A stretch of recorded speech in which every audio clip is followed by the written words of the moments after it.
Charlie, your thoughts on tonight's game? Well, you know, big matchup here. These two perennial powers in Eastern Kentucky, and the Paintsville Tigers and the Pikeville Panthers. They're out in the middle of the field doing the coin toss thing right now, and should be a real good ball game. We've got two teams with good records. Pikeville coming in at 8-1. Their only loss coming to Boyle County in their opening game here in the Pike County Bowl, and Paintsville coming in here at 7-2. They've lost to, I think, Johnson Central, and they lost to Johnson Central, and the other one escapes me right off. They lost to Hazard. That's their only loss in the district. But now they could upset Pikeville's plans in the district by an upset here as Pikeville comes into this undefeated in the district. This being the last game of the regular season. Should see some interesting football as both teams trying to get in, both teams in the playoffs, and Pikeville trying to host at least one home game, maybe two. And it looks like Pikeville will receive, and they'll be running from taking the ball from left to right on your radio dial. Well, I guess on your TV screen, since I'm on the wrong place tonight. Well, we do have another crew out tonight, of course, covering a big matchup at Shelby Valley as they play for the championship of the AA in the district. Shelby Valley and Belfry, we have a crew up there, and I've seen both these teams, and of course the loss that Pikeville has to Boyle County was by no means anything to drop your head over, because Boyle County is a very strong team. I saw this Paintsville team last weekend against South Floyd, and they won in a squeaker over South Floyd, and both teams are, they put a lot of points up. Yeah, you know, Pikeville runs a lot of the spread offense, and they throw the ball around a lot. They're one of the top passing teams in the state. Paintsville, on the other hand, is basically a running team. You know, they've got David Peters, who runs the ball quite well, and you know, you expect them to go out of a I formation and run the ball a lot more. Maybe an option here and there, short passing game. Whereas Pikeville will go with the spread offense. They'll have players, you know, they'll have them all over the field, and they will throw the ball. They've got two of the best receivers in the state in Chase Gibson and Jeremiah Akers, and, you know, it's going to be an interesting ball game tonight. Well, if there is one thing that Paintsville in the game that I did, when I saw them play, their coverage is, I hate to use the term weak, but Matt Branham, if he's on, he can really do a lot of damage as Brooks Stennett handles the kicking chores. And we're underway as Stennett kicks the ball away, and looks like Akers will take it on about his own 15-yard line. He comes up, he's across the 20, across the 25, up close to the 30, and looks like he's going to go down close to the 30-yard line. Looks like they'll mark him about the 29, Barry, and we're underway as pretty good kick coverage by the Paintsville Tigers on that one. They got down quickly on that one, and let's see how well Branham does operate against this, against the defense. I'm sure we'll see Matt Branham in at quarterback for Pikeville. You'll see Jeremiah Akers at one of the wide receivers, Chase Gibson at the other. Let's see, Barrett Rogers will be the tailback, and let's see, the fullback is 32 or 33. Well, let me see, I have to look back and see. Must be, they moving everybody around. Branham in a shotgun, takes the snap. He's looking to throw on the first. He's looking downfield. He's got all kinds of time. He throws it down to Chase Gibson. Chase Gibson catches it. He's 50. He could be the 40, gone. The 35, the 30. He's down across the 30, probably close to the 29-yard line. Excellent play by Branham as he throws a strike to Chase Gibson as he was open in the middle on the flats and just ran the ball down the field for a big pickup. Let's see, they're going to say he's on the 28, so he went from the 28 to the 28. So that's a 44-yard gain. A big play by Pikeville to open the game as strictly in the passing formation as they had nobody deep that time with Gibson. Well, excuse me, with Branham. Branham deep by himself back in the back. This time he's got Barrett Rogers to the side. Now they're switching out of that. They're going to a I formation as Jared Frazier moves into the fullback position, and the handoff is to Frazier up the middle and nowhere for him to go. He may have picked up a couple as he's going to be down close to the 25-yard line on that one. Let's see what they're going to give him a gain of about 3. Looks about like 3, we'll call it. Bring it up second down and 7 for the Pikeville Panthers. Pikeville trying to do a lot of things out of different formations here tonight as they've moving a lot of people around in the backfield back there. And let's see, new play in the game. Looks like we're in the shotgun formation again with Branham and Barrett Rogers off to the side. You've got two wide receivers to either side of the field. Branham takes the snap in the shotgun. He's looking deep. He's got a man. It's Chase Gibson again, and it's through his hands as Gibson drops it as he was bumped. And flag on the play back here, Charlie, at the line of scrimmage. Okay, the Pikeville fans are calling for pass interference as he was bumped while the ball was in the air. So it'll be interesting to see what the call is going to be. I believe you're right on that one, Barry. There's a flag thrown before Branham released the pass. I believe it was and it's lined up in the Pikeville, neutral so, zone. It'll be an illegal motion penalty against Pikeville. That'll be 5 yards. That'll bring them back. That'll bring them back to the 30-yard line. So it'll bring up second down. Well, third down. No, it'll be second, and we'll call it 2nd and 10 or 2nd and 11. As they're just a little bit past the down marker. So Pikeville with on the good pass play has it taken away from them as they'll start off second down and 11 here. And again, Branham in the back in the shotgun with Gibson and Akers split to the left. Branham scrambling, and looks like he's going to tuck it in and run with it as he's going to get back maybe to the original line of scrimmage as Paintsville will have none of it. And good pass coverage by the Paintsville Tigers on that one. Tremendous defense by the Tigers on that one, Charlie. Branham had nowhere to go. Well, if there was one thing I thought that Paintsville would be susceptible to, it would be the passing of Branham, as tonight Paintsville showing much better coverage in that secondary. Well, I talked to Coach Tom Allen, the defensive coordinator for Paintsville, before the game, and you know he's a former linebacker. Actually played football for me at Johns Creek, so he said he would try to put some pressure on him. Branham in the shotgun with two backs to protect him this time, and he's got time. He's looking downfield. He's throwing it deep, throwing it for Jeremiah Akers, and just off of his fingertips, so it'll be an incomplete pass. It'll bring up third down and 11 as plenty of time there. The ball just out of the reach of Jeremiah Akers. Branham is getting he's getting good pass protection there, as you have to give credit to Paintsville's coverage downfield, because the line is really giving Branham a lot of time. Well, after that one play where he was flushed out before, they kept two backs in the backfield to protect him that time, and you know that put man-to-man coverage out there on the receiver. So good job by the Paintsville defense. Branham again in the shotgun with the two backs on either side of him, and high snap, but he pulls it in. He's got time. He's looking downfield. He's got pressure from the backside, and he's flushed out of the pocket, and he'll be hit for another big loss, as that'll bring up, well, actually he'll turn the ball over on downs, as that was 4th down. So Paintsville's held on their first defensive series, as the one big play is all they give up, and now they'll start on offense right about the 30, we'll call it the 34-yard line. So Paintsville showing a good defensive schedule on that one. Absolutely, as I said before, Branham has the time. It's just coverage downfield, and so Travis Preston will be the quarterback for the Paintsville Tigers, and let's see, we'll have be in the I formation. They run quite a bit out of the I. And handoff to, looks like that's going to be, is that Peters over on the right-hand side there? Let's see if he's the man that got up. Yeah, it's Peters, so give him a gain of 3, bring it up 2nd down and 7 for Paintsville, as just as we expected so far, the ball game is true to form as Paintsville runs the ball on their first series, as Pikeville tried to pass their way down the field on their first possession. You'll see David, that's a name you'll be calling quite a bit tonight, is David Peters, as he handles the ball on several of their plays. Okay, Preston under center with the split backs behind him, 2 wide outs to the right, or to the left. And the handoff this time inside to 34. That will be... That's Matt Brown. Matt Brown. So Brown may have picked up a couple. Let's see where they're going to spot him at. They're going to give him a... Let's give him a gain of 2. We'll call it 3rd and 5, as Paintsville trying to run the ball up the middle here at a couple different sets. Preston doing a good job with the handoffs back there. Paintsville comes out with the split. 2 split outs, split receivers, and 2 split backs behind in the backfield. Preston looks like he's going to be in the shotgun formation.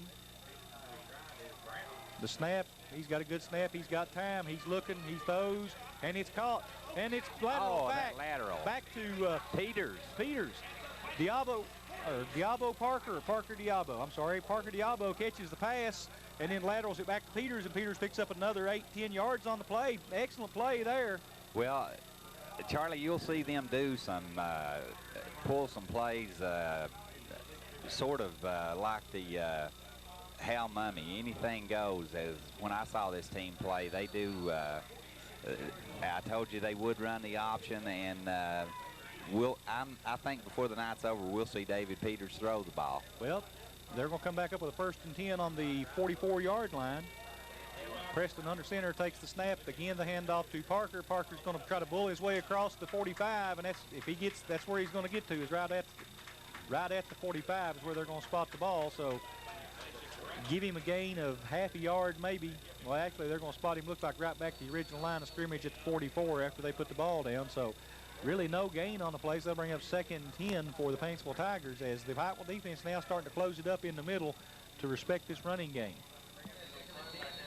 Paintsville is, as usual, Paintsville is a team that believes on, they live and die with the run, and some of the little gimmick plays, but throughout the years, Walter Brew, with all his success at Paintsville, typically, Charlie, they are a running team. Well, that's what I was talking to some of the announcers earlier. They said if the coach played under Brew and runs everything about the same way he did. But let's see. Looks like they're going to have the split backfield behind Preston this time, and a wide out to the right. Preston takes the snap. He's dropping back to throw. He's looking. He's got a man open, but it's right through off his shoulder pads of number 11, Parker Diabo. The ball was there. He should have pulled that one in, Barry. He just went right through his hands. That is one of his favorite receivers, is Parker Diabo. So that'll bring up 3rd down, and we'll call it 3rd and 10 for the Paintsville Tigers, as the ball is they've gained about a ball's length on this drive, on this series, as the big pass play with the lateral a while ago gave them the 1st down, but that'll bring up 3rd and 10, an obvious passing situation now. So let's see what kind of lineup they have. They've got 2 slots and a wide out to the right and a wide out to the left and a single back in the shotgun with Preston. Preston takes the snap. He's looking to throw, and Pikeville's coming. He's got time. He's trying to Diabo. Diabo's got the 1st down and then some, as he's going to be out around the 30-yard line. So excellent play by Paintsville there, as in the obvious passing down, they were able to hold the rush from Pikeville out and complete the pass. So that'll be a 1st down for Paintsville. Diabo, he caught 2 out of the 3 passes that's been thrown to him, and Preston is 2 for 3 because that's his only receiver he's attempted to throw to so far. But it's been an exciting game, as you don't know what they're going to do once they catch it. The I formation behind Preston with wide out to each side. He takes the snap and the pitch back to Parker. Parker's trying to get off to the right side, and he'll pick up maybe 3. Let's see where they spot the ball on this one. Actually, they're going to give him a pickup of about 4, so that'll bring up 2nd down and 6 if I'm correct on the spot. So we'll call it 4, bring 2nd and 6 for the Paintsville Tigers, as they're starting to move the ball a little more effectively now as they've loosened that Pikeville defense up with a couple of pass plays. They have, and offensively, you'll see Preston try to get the ball in the hands of David Peters and Parker Diabo. Well, this time they've got a single setback behind Preston and wide outs everywhere else. And this time he gets handoff again to Peters, and Peters trying to get to the outside, but no room for him to go there, as Chase Gibson just runs him down right out to the line of scrimmage. Actually, he's going to lose a couple of yards. He's going to bring it back to the, let's call it the 40, we'll call it the 44, as the ball is spotted between the 43 and the 44. So that'll bring 3rd down and 9 for the Paintsville Tigers. Beautiful play there by Chase Gibson, as he wasn't fooled by the new formation. They thought everybody was looking for him to throw the ball, but he held his ground and came up and made a fine tackle right there. So 3rd and 9 for the Paintsville Tigers. We've got 7 minutes to go in the 1st quarter. This ball game is moving along pretty quick, as we've not had a lot of clock stoppage. I think in this situation, if they don't pick it up, you'll see Paintsville go for it here on 4th down if they don't get it on the 3rd down here. Preston takes the snap in the shotgun. He's got 2 backs to protect him. He's got 1 receiver, and it's right through his hands. It was Brad Austin. The ball up a little high, and he had to go up and get it in the middle there. And it looked, though, Charlie, as if that was a catchable ball. Yeah, he should have brought it down, but that's a hard catch to make, because you know just as soon as you touch that ball that you're going to get hit. And these Pikeville Panthers will give you a hit that you'll remember, too. And so that'll bring up 4th down. We'll call it 4th and 9, as the ball is a little bit past the 1st down marker, and as we thought, Paintsville's going to go for it, because they're, really this is 4 down territory. As Wealthy kicks it into the end zone, it's coming back out to the 20. So it would only be a 10-yard difference anyway. But Preston in the shotgun with a single back. He's got 2 wide outs to the right and 1 to the left. Long snap, and he's got time. He's going to run it all himself. kinds of room. He's going to take off. He's going to be close. He's going to get out to the 20-yard line. I believe he'll have the first down, as the coverage was good for Pikeville, but the offensive line for Paintsville held him out long enough for him to get a first down, as they're going to spot it right on the 20-yard line. So Paintsville threatening now as they're down in the red zone, as they say. And the ball spotted, the end of the ball laying right on the 20-yard line. So we'll call it 1st and 10 with a 20 with 6 minutes 33 seconds to go in the first quarter. Paintsville moving the ball very well here. He knew exactly where that yard marker was, and he got out of bounds as soon as he picked up the first down. Okay, I formation, and Preston takes the snap and the handoff to Parker. Parker trying to get off the right side. It's David Peters, I believe, 16. Peters, I'm sorry. David Peters just tries to get off the right side, and he may pick up 1. We'll give him a gain of 1. We'll call it 2nd and 9 for the Paintsville Tigers, as the Pikeville defense stingy in the middle against that run. And Peters has run the ball well so far this year, and I think Pikeville is really keying on him a lot tonight. So look for Paintsville to try to move the ball around, get it to somebody else, and break somebody open. The split back's behind Preston. He takes the snap. He's back to throw. It's a short drop. He's throwing the ball. Oh, right through the hands of Chaz Harmon, number 14. That ball was catchable. That would have been a good gainer. That would have really loosened up the Pikeville defense. Well, he had the receiver he wanted out there is right through the hands of Parker Diabo, and again he should have pulled that one in. Yeah, that ball was there, but you can't catch them all. That'll bring up 3rd down and 10 for Paintsville. They've got 2 wide receivers to the left, 1 to the right, and a single back, as Preston under center takes the snap. He's dropping back, and the handoff up the middle to looks like Parker, and not going to be near enough for a first down, as he picks up maybe 3. We'll give him, we'll call it 4th and, we'll give him 2. We'll call it 4th and 7 now. As they go to, that's already 5 carries for David Peters, and we're early into the game. Peters is obviously going to be the workhorse here tonight, but in this situation, looks like they're going to have to throw the ball as they move the marker up. We'll call it 4th and 6 as they move the marker up a little bit after that. The wide receivers split to either side, and 2 backs in the shotgun formation with Preston. Preston takes the snap, and he's got time. He's got protection. His backs are, he's waiting on relief. It's breaking down. Breaks down, and he's going to go down as the Pikeville Panthers are going to get their first sack of the night on a 4th down play. So they'll take over the ball on about the 24-yard line. So both defenses come up big so far tonight, Barry. They have, as they've turned the ball over on downs, and he had time there. He just he couldn't find a receiver. Good pass protection by the Paintsville secondary there, or pass defense, as that was actually a coverage sack there. The offensive line gave him time, but he couldn't find an open receiver. Pikeville in the I formation. Well, 1 single setback now, and the handoff is going to be to Barrett Rogers, and Barrett Rogers is off to the races on the left side. He's across the 40, the 50, and down to about the 45-yard line, as we have a flag, as he must have been hit as he went out of bounds.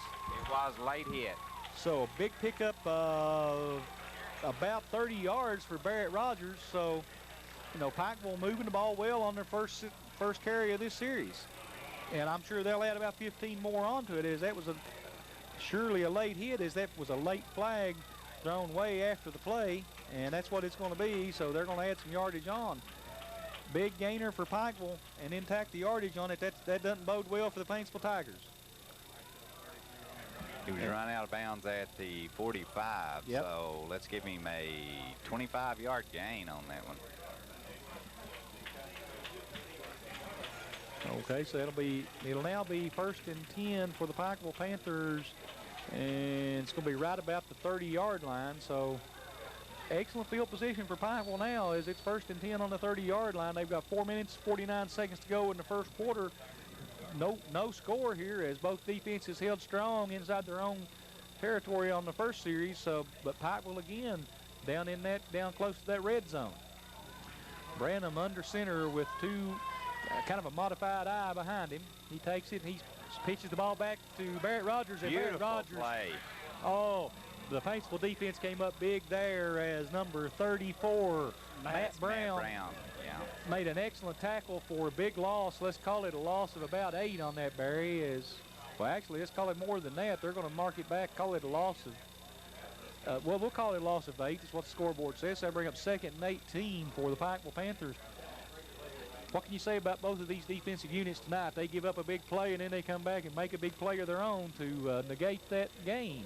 They have stepped up big, as both teams, when they've needed to make the defensive play, they have. Again, the modified eye behind Branham. Branham takes the snap and a handoff again to Barrett Rogers off the right side. Barrett Rogers down for another big gain as he's down across the 20, close to the 15-yard line. And this Pikeville offense, you know, you stop them once and they've come back and burned you again, as it's going to be close to another first down. And they said it is a first down, so it'll be the second first down of this drive, and credit all this to Barrett Rogers as he gets a couple of blocks and he's off to the races on these sidelines.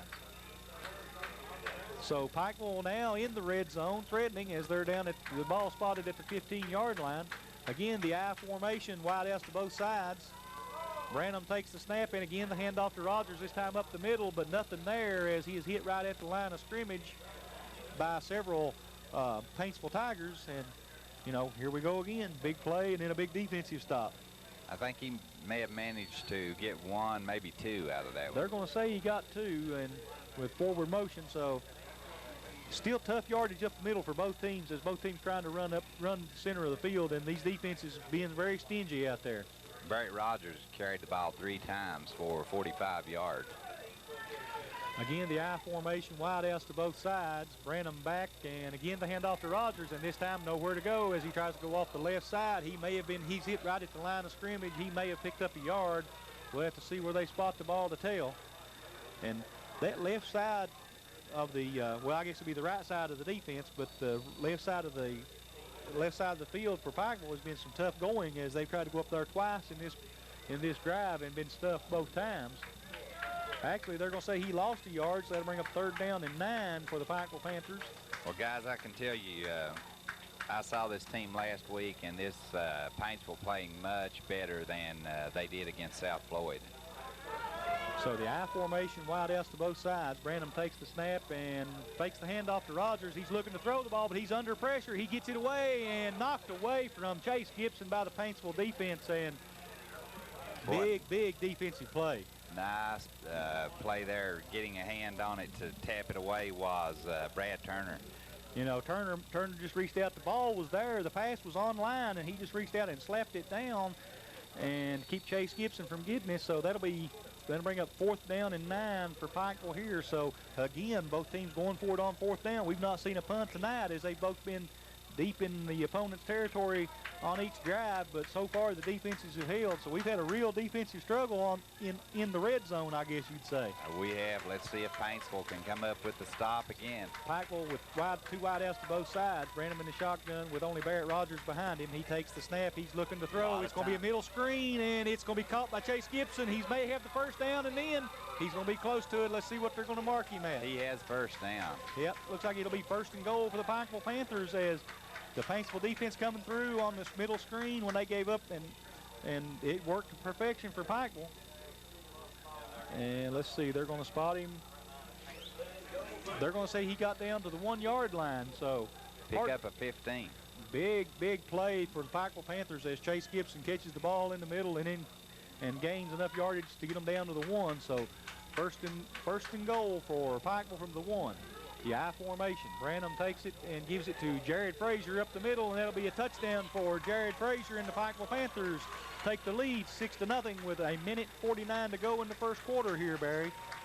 And that's the first time the defense hasn't been able to come up for either team so far. Well, Pikeville with a very good offensive team, and Paintsville, I didn't expect them to be able to withstand that much all evening, as you know, you give a team that kind of field position, like Pikeville is, they're going to punch it in.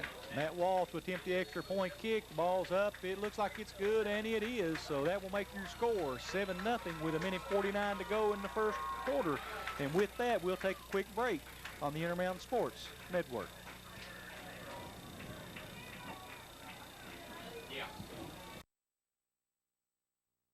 Where Pikeville leads Paintsville 7-0 with 1:49 to go in the first quarter, as they just scored on a big pass play, well, a big run after the pass play. And the kick is away. It's deep to Paintsville. It'll be taken at about the 15-yard line. He's across the 20, 25, and he's up close to the 30-yard line. I'm not sure who. Turner. Brad Turner. Sorry about that.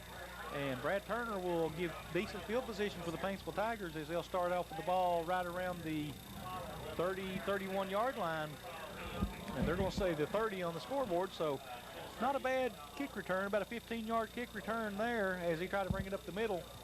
So let's see if Paintsville can answer after the quick touchdown by the Panthers on that drive there. So Paintsville will line up with two wideouts to the left, one to the right, and a single back behind Preston. Preston back, and the handoff up the middle. Looks like was that to Peters again? Nope. Matt Brown. So Matt Brown trying to pick up some yardage up the middle, give him a gain of 1. That'll bring up 2nd and 9 now for the Paintsville Tigers. And look for Paintsville to try to maybe do something a little different, something we haven't seen so far, as they are a little bit of a gambling offense.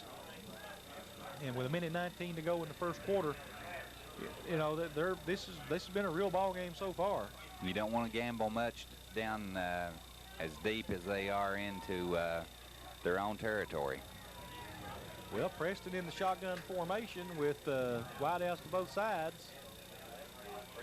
Well, and he takes the snap. He's looking to throw, and he's got some time. He's been flushed out of the pocket, and he's going to be sacked. Give the sack to 54, Chris Lee for the Pikeville Panthers, as you know, looked like the pocket was setting up for him there, and he comes out.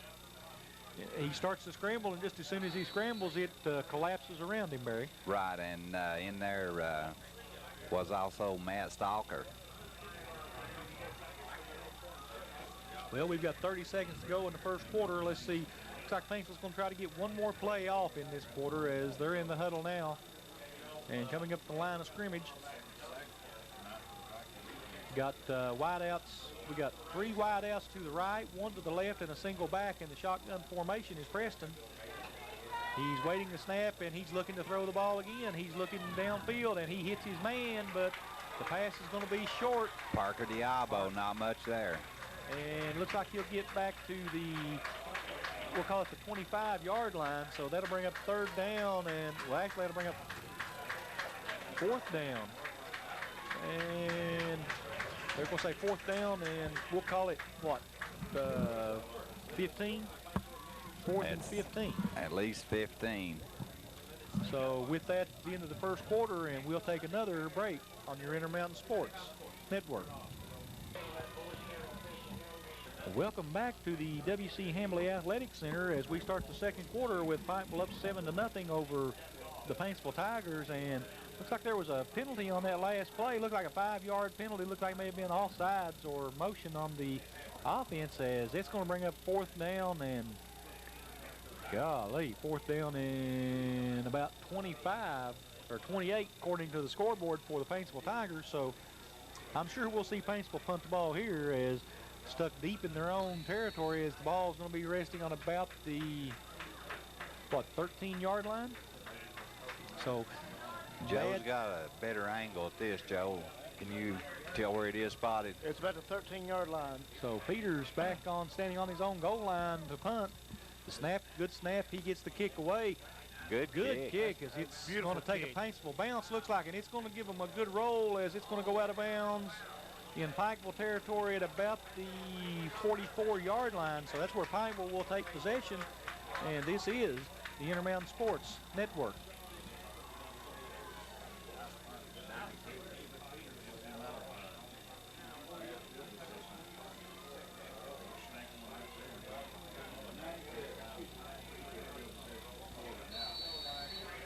Okay, we're back.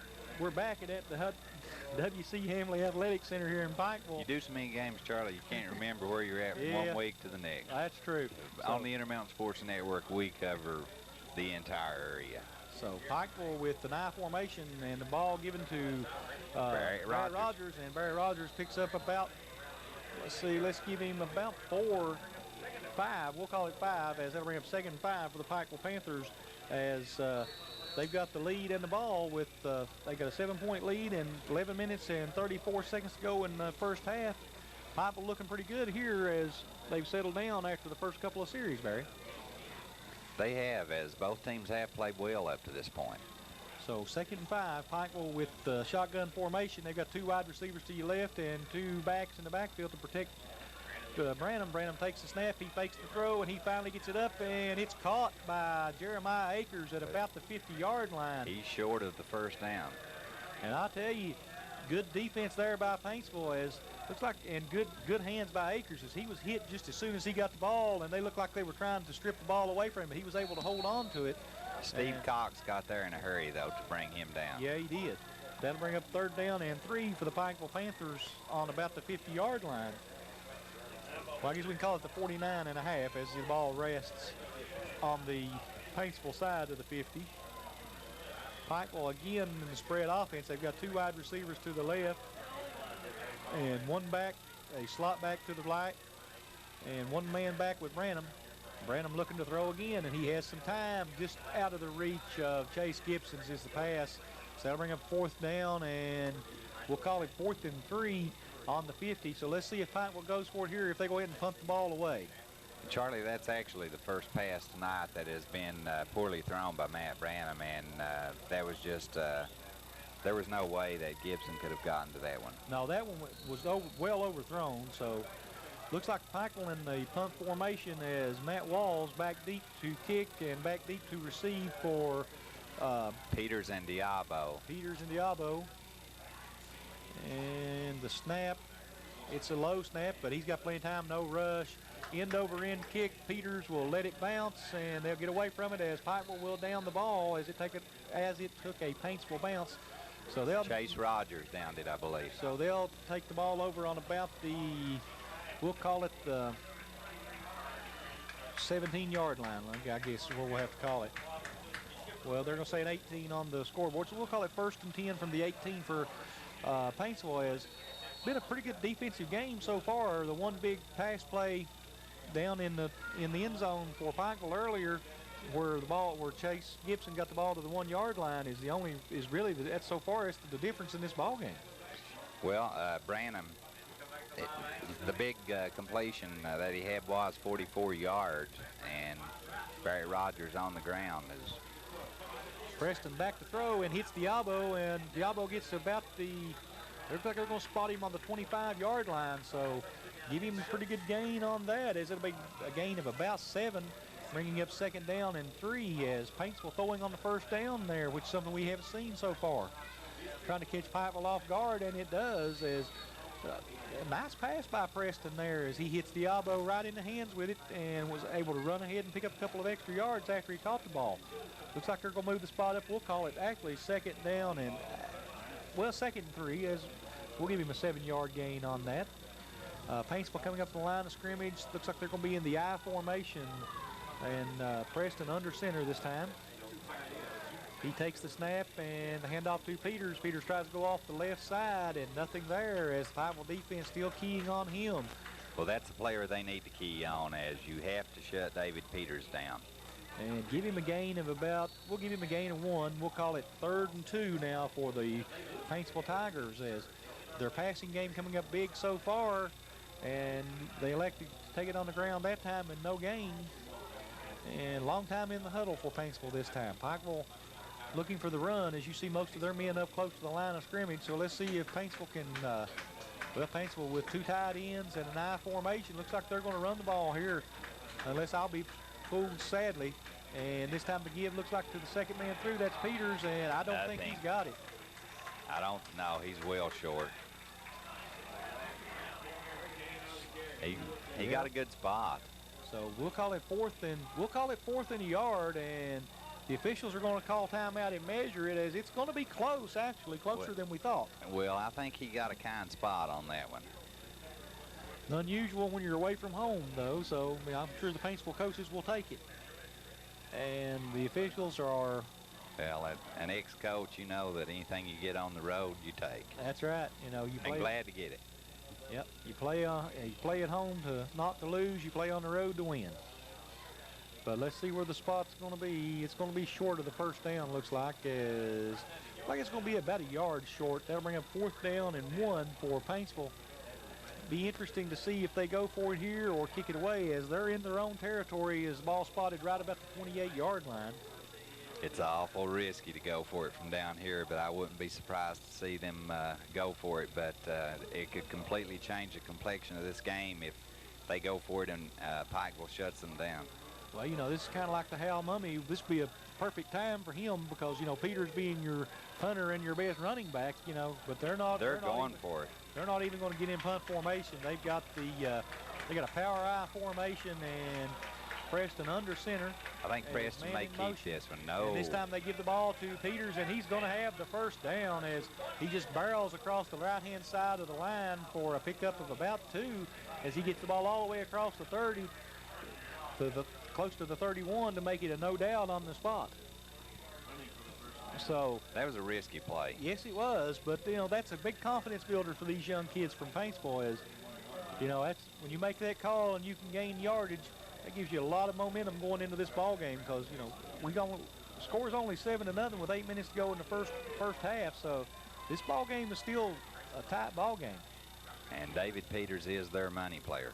Preston under center with Peters the long back behind him, and he gives the ball to Peters. Peters trying to get outside, use his speed. He turns the corner. He's going to be up for about a 10-yard gain, as it looks like he's going to have another first down for the Paintsville Tigers. He'll pick up about 15 on that one, Charlie. Yeah, they're going to spot him right about the around the 44 yard line, say between the 44 and we're right on the 44 now that he moves the ball up. So getting a little bit of room for Peters on the outside, as the couple pass plays there loosen that Pikeville defense up to give Peters some operating room from the backfield. But anytime you go into that spread offense, they've got to respect you if you make a couple complete passes. But here, double tight ends in the I formation. Preston under center takes the snap, and he's going to throw the ball. He's looking downfield. He's getting pressure, and he's going to be sacked. He's going to be back all the way to the 35-yard line, so that'll be about a 8-yard loss for Paintsville. So that'll bring up 2nd down and 18 from about the, you know, interesting call there, is he didn't have anybody in the pattern and dropped back, and Pikeville defense came up big expecting the run, but able to switch off and make good pass coverage there. Well, when he got out of the pocket, he actually had time to get rid of the ball. Just good coverage downfield. Yeah, Pikeville's defense coming up big there is a couple good rush from the down lineman, and the defensive backs able to back off the line of scrimmage and pick up pass coverage real quickly. Preston in the shotgun formation with 2 wideouts to the right, 1 to the left, and split backs beside of him. And he's got time. He's looking again, and this time it's Diabo again, and Diabo comes back to make the catch. It's going to be well short of the first down, but nevertheless, that was a nice play to come back and make that catch. But they picked up all the lost yardage on the sack as they're back in positive territory. That'll bring it 3rd and we'll call it 3rd and 9. Yeah, that ball's laying right on the 45-yard line, Charlie. So 3rd and 9 for the Paintsville Tigers is big pass play there. Gets them back. You know, I didn't try to get it all in one hunk, just going to try to chip away at it. And that's probably a good call. That's Diabo's 3rd catch of the evening for, he's picked up 34 yards. Paintsville in shotgun formation, 2 wideouts to the right, 1 to the left, and the split backs again is trying to give more protection. And he's being flushed out of the pocket this time, and he's still looking to throw it. And he's scrambling back there. I'll tell you what, Barry, he's making a good show. He's throwing it deep, but it's a wounded duck. He's got a man open, and let's see who got it. They say no, it's incomplete, as the pass intended for Ben Hale broken up by Nick King. So, you know, you got to give Preston a lot of credit for that, as he was being chased all over the Paintsville backfield. Just to be able to get rid of that ball, it was an amazing feat. That was that was just, as you said, a wounded duck. He just threw that one up, hoping his receiver could take it away from the defender. Well, he saw it. The receiver was wide open. He saw it. He was just trying to get rid of it, but he couldn't get anything on it, and that gave the Pikeville defender time to come by and make the play as 4th down and 9 from the 45-yard line. Again, they don't even think about it. They're going for it. No, they're going to punt, looks like. They are. They've got David Peters back is deep, their but punter. you never know with Peters back deep. And I believe he could have made it that time as the Pikeville defense didn't respect it, but it takes a nice Paintsville bounces. They're going to down the ball down inside the 10-yard line. Let's see where they're going to spot it at. It's close to They're going to spot it at the 1-yard line. Looks like it bounced a good 15 yards after it hit. Make no mistake though, David Peters is a good punter. Well, you know, Peters has got to be happy with that one as that pins Pikeville deep in their own territory with 5 minutes, 11 seconds to go in this first half. That's a big momentum switch for the Paintsville Tigers if they can make a big stand here. Look, you know, that forces Pikeville really to think more about the run than the pass here, so that narrows the field down for them too. Pikeville coming up the line of scrimmage. They've got the I formation behind Branham. Wideouts to both sides. Branham under center. Takes the snap and handoff up the middle. It looks like that's probably to Jared Frazier. And Jared Frazier is going to bull himself ahead for some positive yardage. Let's see what they're going to spot him. Well, give him about 6, as that'll bring up 2nd down and 4 for the Pikeville Panthers. As That was Jared Frazier. Jared Frazier able to get them out of the shadow of the goalpost and give them a little bit of room to work here on 2nd and 4 from their 7-yard line.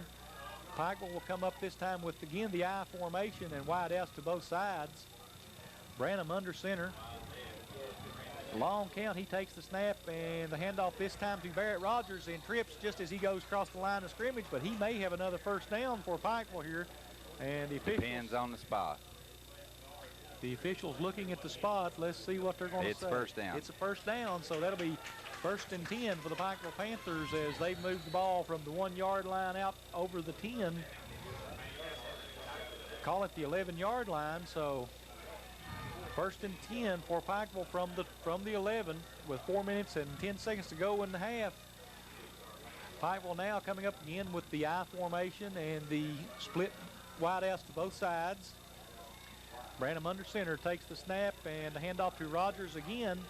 And Barry Rogers will get up close to the 15-yard line and give him a gain of, let's give him a gain of 4 on that one, Barry. And that'll bring up, well, yeah, give him a gain of 4. They'll bring up 2nd and 6 for the Pikeville Panthers as able to move the ball very effectively on the ground here in this 2nd quarter. Uncharacteristic of this Pikeville team is they like to throw the ball quite a bit. But I don't think they've thrown a pass on this drive since they started on their 1-yard line. No, they haven't. Barry Rogers has picked up 58 yards on the ground. And this time the ball given to Chase Gibson on a reverse as he comes across the left-hand side of the field and cuts back to his right. And he'll be close to another Pikeville 1st down. Let's see. He picked he's it going to up. have it. He hit it. So that'll be a 1st and 10 for the Pikeville Panthers as they move the ball out to, let's see, we'll call it the 24-yard line. The 23, I guess, is where it's actually going to be. So it'll be 1st and 10 with 3 minutes to go in the first half. Pikeville moving the ball rather well on the ground here.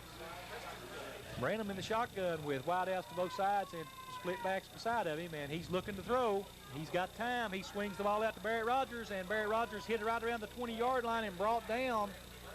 And let's see. First man to him for Paintsville was Steve Cox. Steve Cox. So good play by the Paintsville secondary there as the swing pass out to Rogers unsuccessful as he picks up yardage on it as maybe a yard, maybe 2. We'll call it 2nd and 8 for Pikeville, but you know, that could have been a big gainer with his speed on that outside. So Pikeville again in the split back. They've got 2 wideouts. Well, split wideouts to either side as one man comes off the field. And the I formation, they give to Rogers. He tries to go up the middle, hit at about the 25, and he falls forward to about the 27-yard line. So that'll bring up 3rd down and we'll call it 3rd and 5 for the Pikeville Panthers, as the Paintsville defense toughening up right here after giving up a little bit of yardage early. But now Pikeville's got a long way to go. This is a 99-yard drive to get to their end zone as they started down the 1-yard line. So with 1:45 to go in the first half, Pikeville up the line of scrimmage with a wide out to either side, and the eye backfield behind Branham. Branham under center. Man in motion is Akers. Branham takes the snap and give to Barrett Rogers over the right side, and he fumbles the ball. Let's see, it looks like Paintsville may have it, and they do, the officials say. So Barrett Rogers costs the ball up, and Paintsville in excellent field position with 1:25 to go in the first quarter, as they have the ball right about the 27-yard line of the Pikeville Panthers. So big defensive play there by the Paintsville Tigers. If Paintsville can punch this one in, we have an exciting game right now, but with 1:25 remaining in the first half, if Paintsville can punch this one in, I think you will see them go for the 2, Charlie. Yeah, I believe you will too. You know, they've been able to move the ball pretty effectively so far on the ground, as this time they've got 2 wide outs to each side and 1 back in the backfield, as Preston in the shotgun formation takes the snap, and he's looking to throw.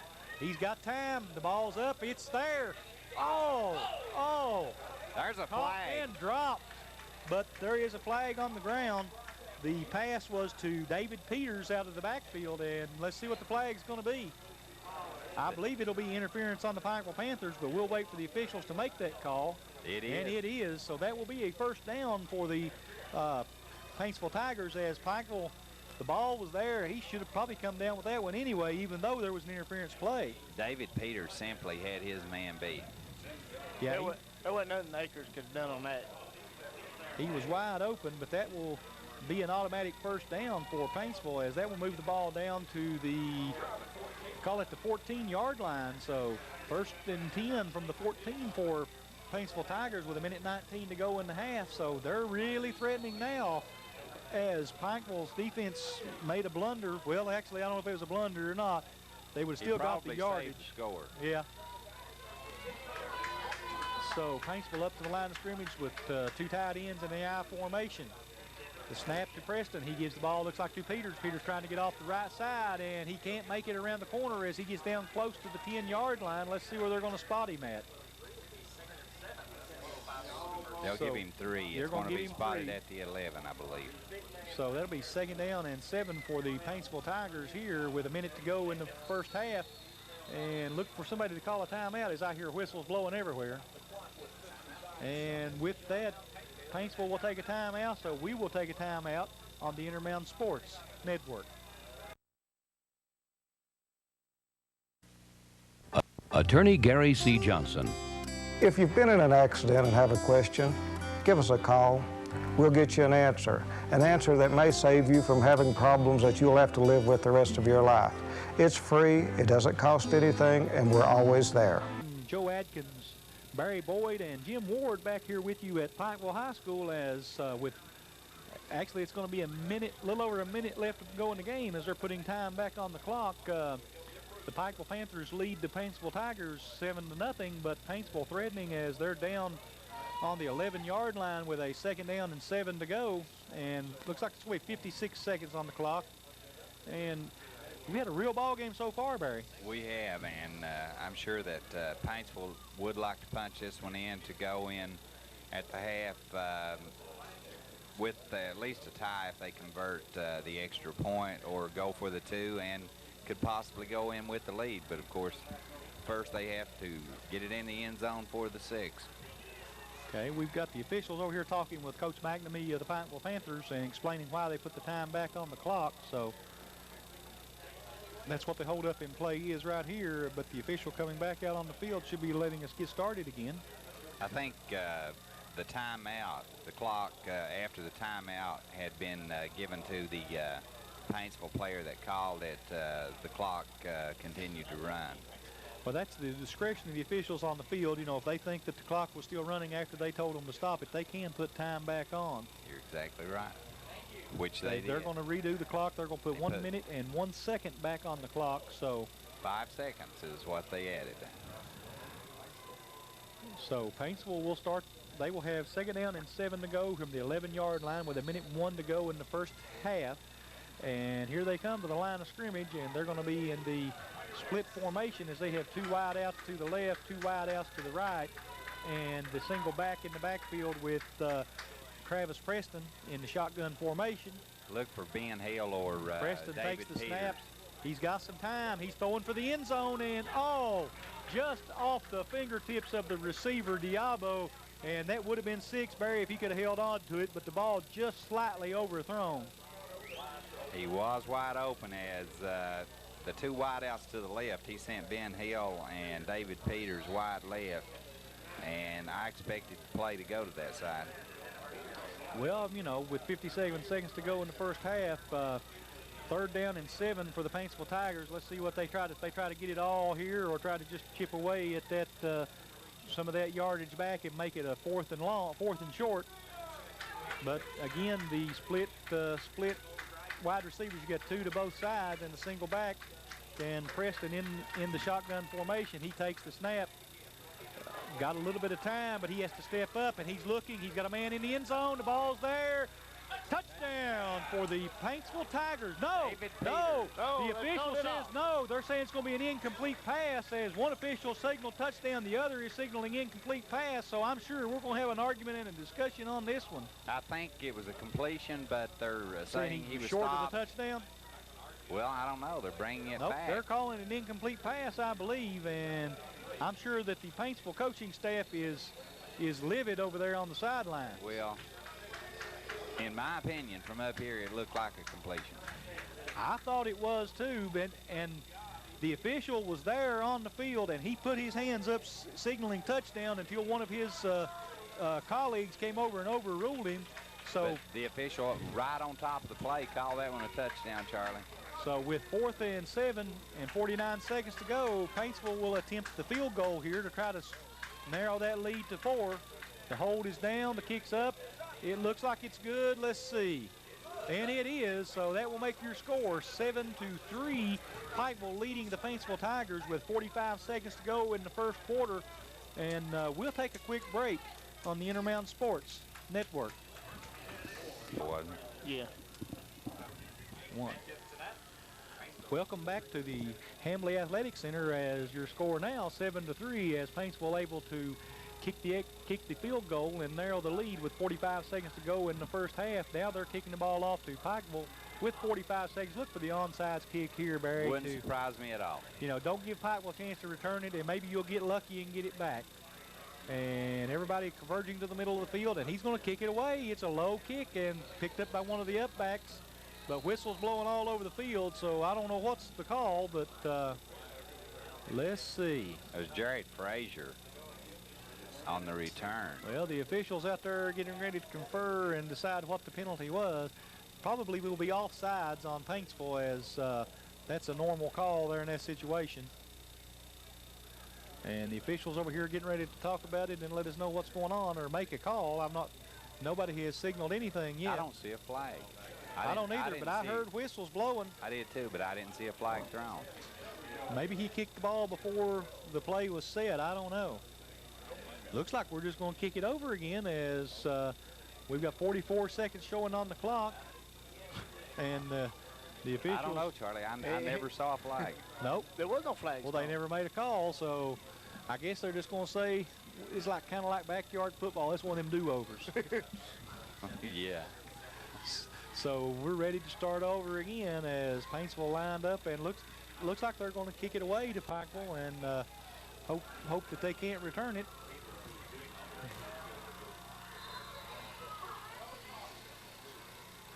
Well, I don't know what's going on, but we're still talking about it down there, and the Pikeville coaching staff giving the officials a hard time, and they're going to go over there and confer over here. I believe they're talking about the amount of time on the clock on that. Yeah, they're going to want that 1 second put back on the clock. I was wondering if anybody was going to catch that or not. It was 45 seconds. It was at 45. So I'm sure that's what they're going to want to do.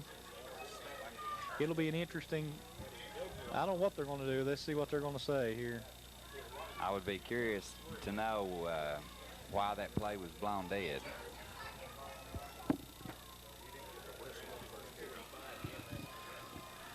I was just informed by someone here in the press box that the man on the sideline did not give the whistle for him to kick the play, so Okay, so he kicked it just early. kicked it before the play was ready to start. And now Second was put back. Yeah, we've got 45 seconds to go on the clock, and the ball teed up on the 40-yard line. Stinnett ready to kick for the third time here. Maybe he'll get to kick it away this time. And everybody ready to go.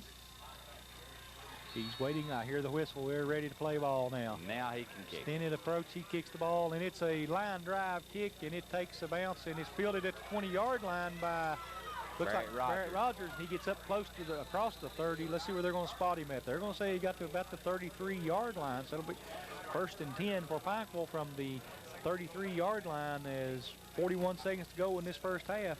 Well, with a quarterback like Matt Branham, that's enough time to get the ball down for a score. Let's see if they're going to try to, maybe they just take it and run it out and go in with a 4-point lead. Maybe they'll try to add some points to the scoreboard. Let's see. We've got wide out to the right, 2 wide outs to the left. Branham in the shotgun formation with 2 backs with a back on either side for protection. Snap back to Branham. He's back to throw. He's sprinting out and he throws it, and it's caught by Akers. Akers has got a good gain as he's across the 50 down to about the 44-yard line, well, 46-yard line, I guess we'll call it. So he's in Paintsville territory after the big play, and Pikeville coming up with the no-huddle offense with 33 seconds to go. They're waiting. Well, Pikeville's going to call a timeout. So with that, we'll take a quick timeout on the Intermountain Sports Network. Welcome back to the W.C. Hamley Athletic Center here in Pikeville as Pikeville Panthers have the ball with 33 seconds to go in the first half and a 7-3 lead. And they just called a timeout trying to put some more on the board here, Barry. I expected this to be a high-scoring game, and up to this point, it's been a defensive battle. So Branham in the shotgun takes the snap, and he's under pressure. Hit just as he releases the ball, but it's caught by Jeremiah Akers. He's down to the 40-yard line and fumbles it, but he was out of bounds. So he gets down to the 35-yard line of Paintsville, and that'll be another first down. Picked up 12. 26 seconds to go in the first half, and Pikeville moving the ball quickly on these quick passing strikes. And the ball spotted squarely on the 35-yard line, and Pikeville looks like they're ready to go just as soon as they start the clock. He's in the huddle. They're going to let some time run off the clock this time as they're going to go ahead and, well, I thought they would start the clock here. Maybe not. I'm mistaken. I thought you started the clock after a first down. Well, obviously not tonight. We're at Pikeville, Charlie. It should have been, as when the official gave the signal to start the clock. Branham in the shotgun formation, 1 single back. He's looking to throw to Akers again, and he hits him, and Akers gets down across the 30 to probably the 29-yard line. He didn't get out of bounds, though, Charlie. And he didn't. Pikeville will take a timeout here, They had to use it. So Pikeville will take a timeout with 19 seconds to go on the clock and a 7-3 lead. They had to use that timeout because he was trying to get to the sidelines and couldn't get out of bounds on that one. But they're definitely, with 19 seconds left here, they're trying to put more points on the board before halftime. Oh, absolutely. They've got 2nd down and 3 to go here on the 28-yard line and a 7-3 lead. You know, this has been a real good ball game so far in this first half. We just hope that both teams come out and play hard in the second half and give us something good to watch. Well, I'm sure that these teams at half will make some adjustments as they have seen some plays that I'm sure their spotters have seen some plays they should have run that they haven't. And Pikeville will line up in the line of scrimmage again in the shotgun formation will be Branham. He'll have 2 wide outs, 1 split to the right, 2 to the left, and 2 backs in the backfield for protection. And just as soon as they spot the ball, we're ready to play. And Branham setting up, making his call. The snap, and he's got some time. There's no pressure. He's looking downfield. He's looking for it all. And he has Akers in the end zone. And it's pass interference, but he catches it anyway. So that'll be 6 points for the Pikeville Panthers as they will decline that penalty. Akers, just give him all the credit in the world as he caught that ball with a man holding on to his jersey trying to pull him down. So, you know, he's not one of the top receivers in the state for nothing as that will be That will make your score 13-3 in favor of the Pikeville Panthers, as I'm sure they will decline this penalty, and they already have. So, you know, as Barry said, that was 45 seconds was more than enough for Pikeville to drive the ball down the field for a touchdown in this high-powered passing offense of theirs. Had he not pulled that one in, that was very obvious. Yeah, obviously a pass interference call. Matt Walls to attempt the point after. And there's the snap. The hold is down, and it's up, and it looks like it's going to be good, and it is. So that will make your score 14-3 in favor of the Pikeville Panthers, as that drive took a total of 33 seconds off the clock. A couple of timeouts and a couple of passes out of bounds, and Pikeville's moving the ball down the field real effectively now as they take the 14-3 lead with 12 seconds to go in the half. With that, we'll take a quick break on your Intermountain Sports Network.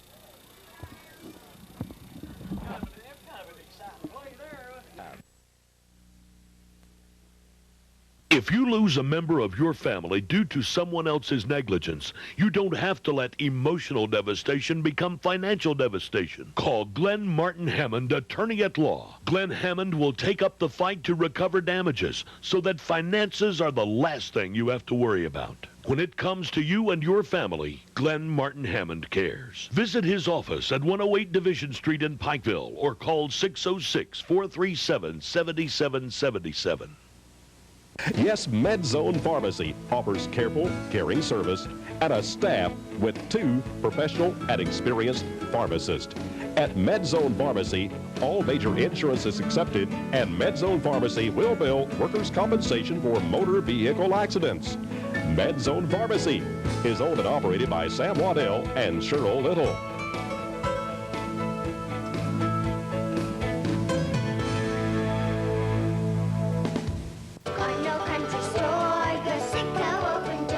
Looking for that down-home country style atmosphere and service? Then look no further than Cardinal Country Stores. We're neighbors helping neighbors, offering the best and old-fashioned friendly service in the convenience store industry.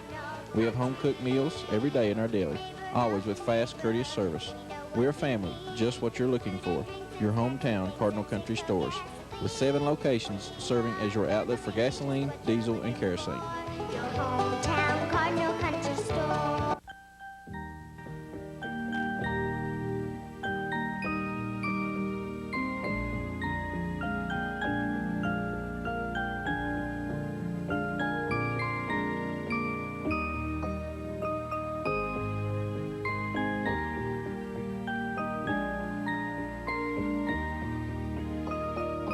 Just like our babies, we're growing to better meet your health care needs.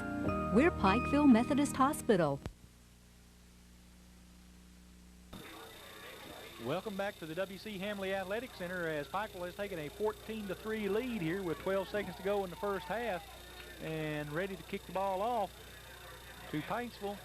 And it's a line drive kick that bounces on the ground, and it's going to be fielded by the upback for the Tigers. And I'll tell you, one touch there, and he almost got away from it as he gets the ball back to the 38-yard line. That was Parker Diabo on picking the ball up early and picking it up, bringing it back to the, we'll call it the 32-yard line for the, or the 37-yard line, I guess, for the Paintsville Tigers. So they'll have 1st and 10 with 6 seconds to go on the clock. So let's see if they can answer that heroics of Jeremiah Akers and Matt Branham on that last drive.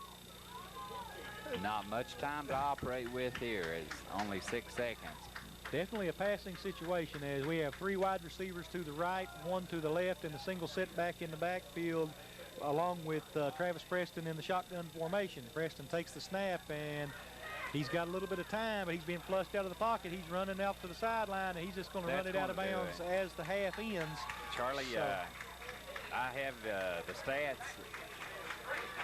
ready here, so let's run through some numbers here before we begin the second half. We'll go ahead and give our analysis on the first half and some stats. As for Pikeville, Matt Branham was 10 of 14 through the air for a total of 134 yards. The big play, 30-yard touchdown pass to Jeremiah Akers.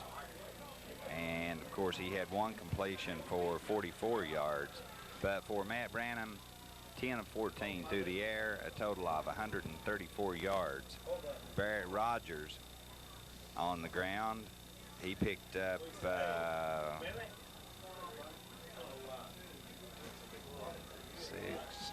let me figure this real quick here. 61 yards for Barrett Rogers on the ground. And Frazier, he picked up 9 yards.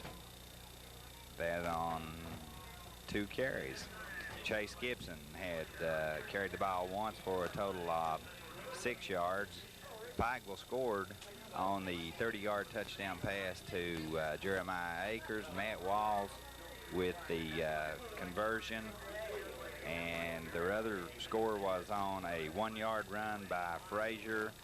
Matt Walls again with the 1 point, the extra point. For Paintsville, Travis Preston, he put the ball up 9 times in the first half, and he completed 3 of those, a total of 34 yards. David Peters on the ground picked up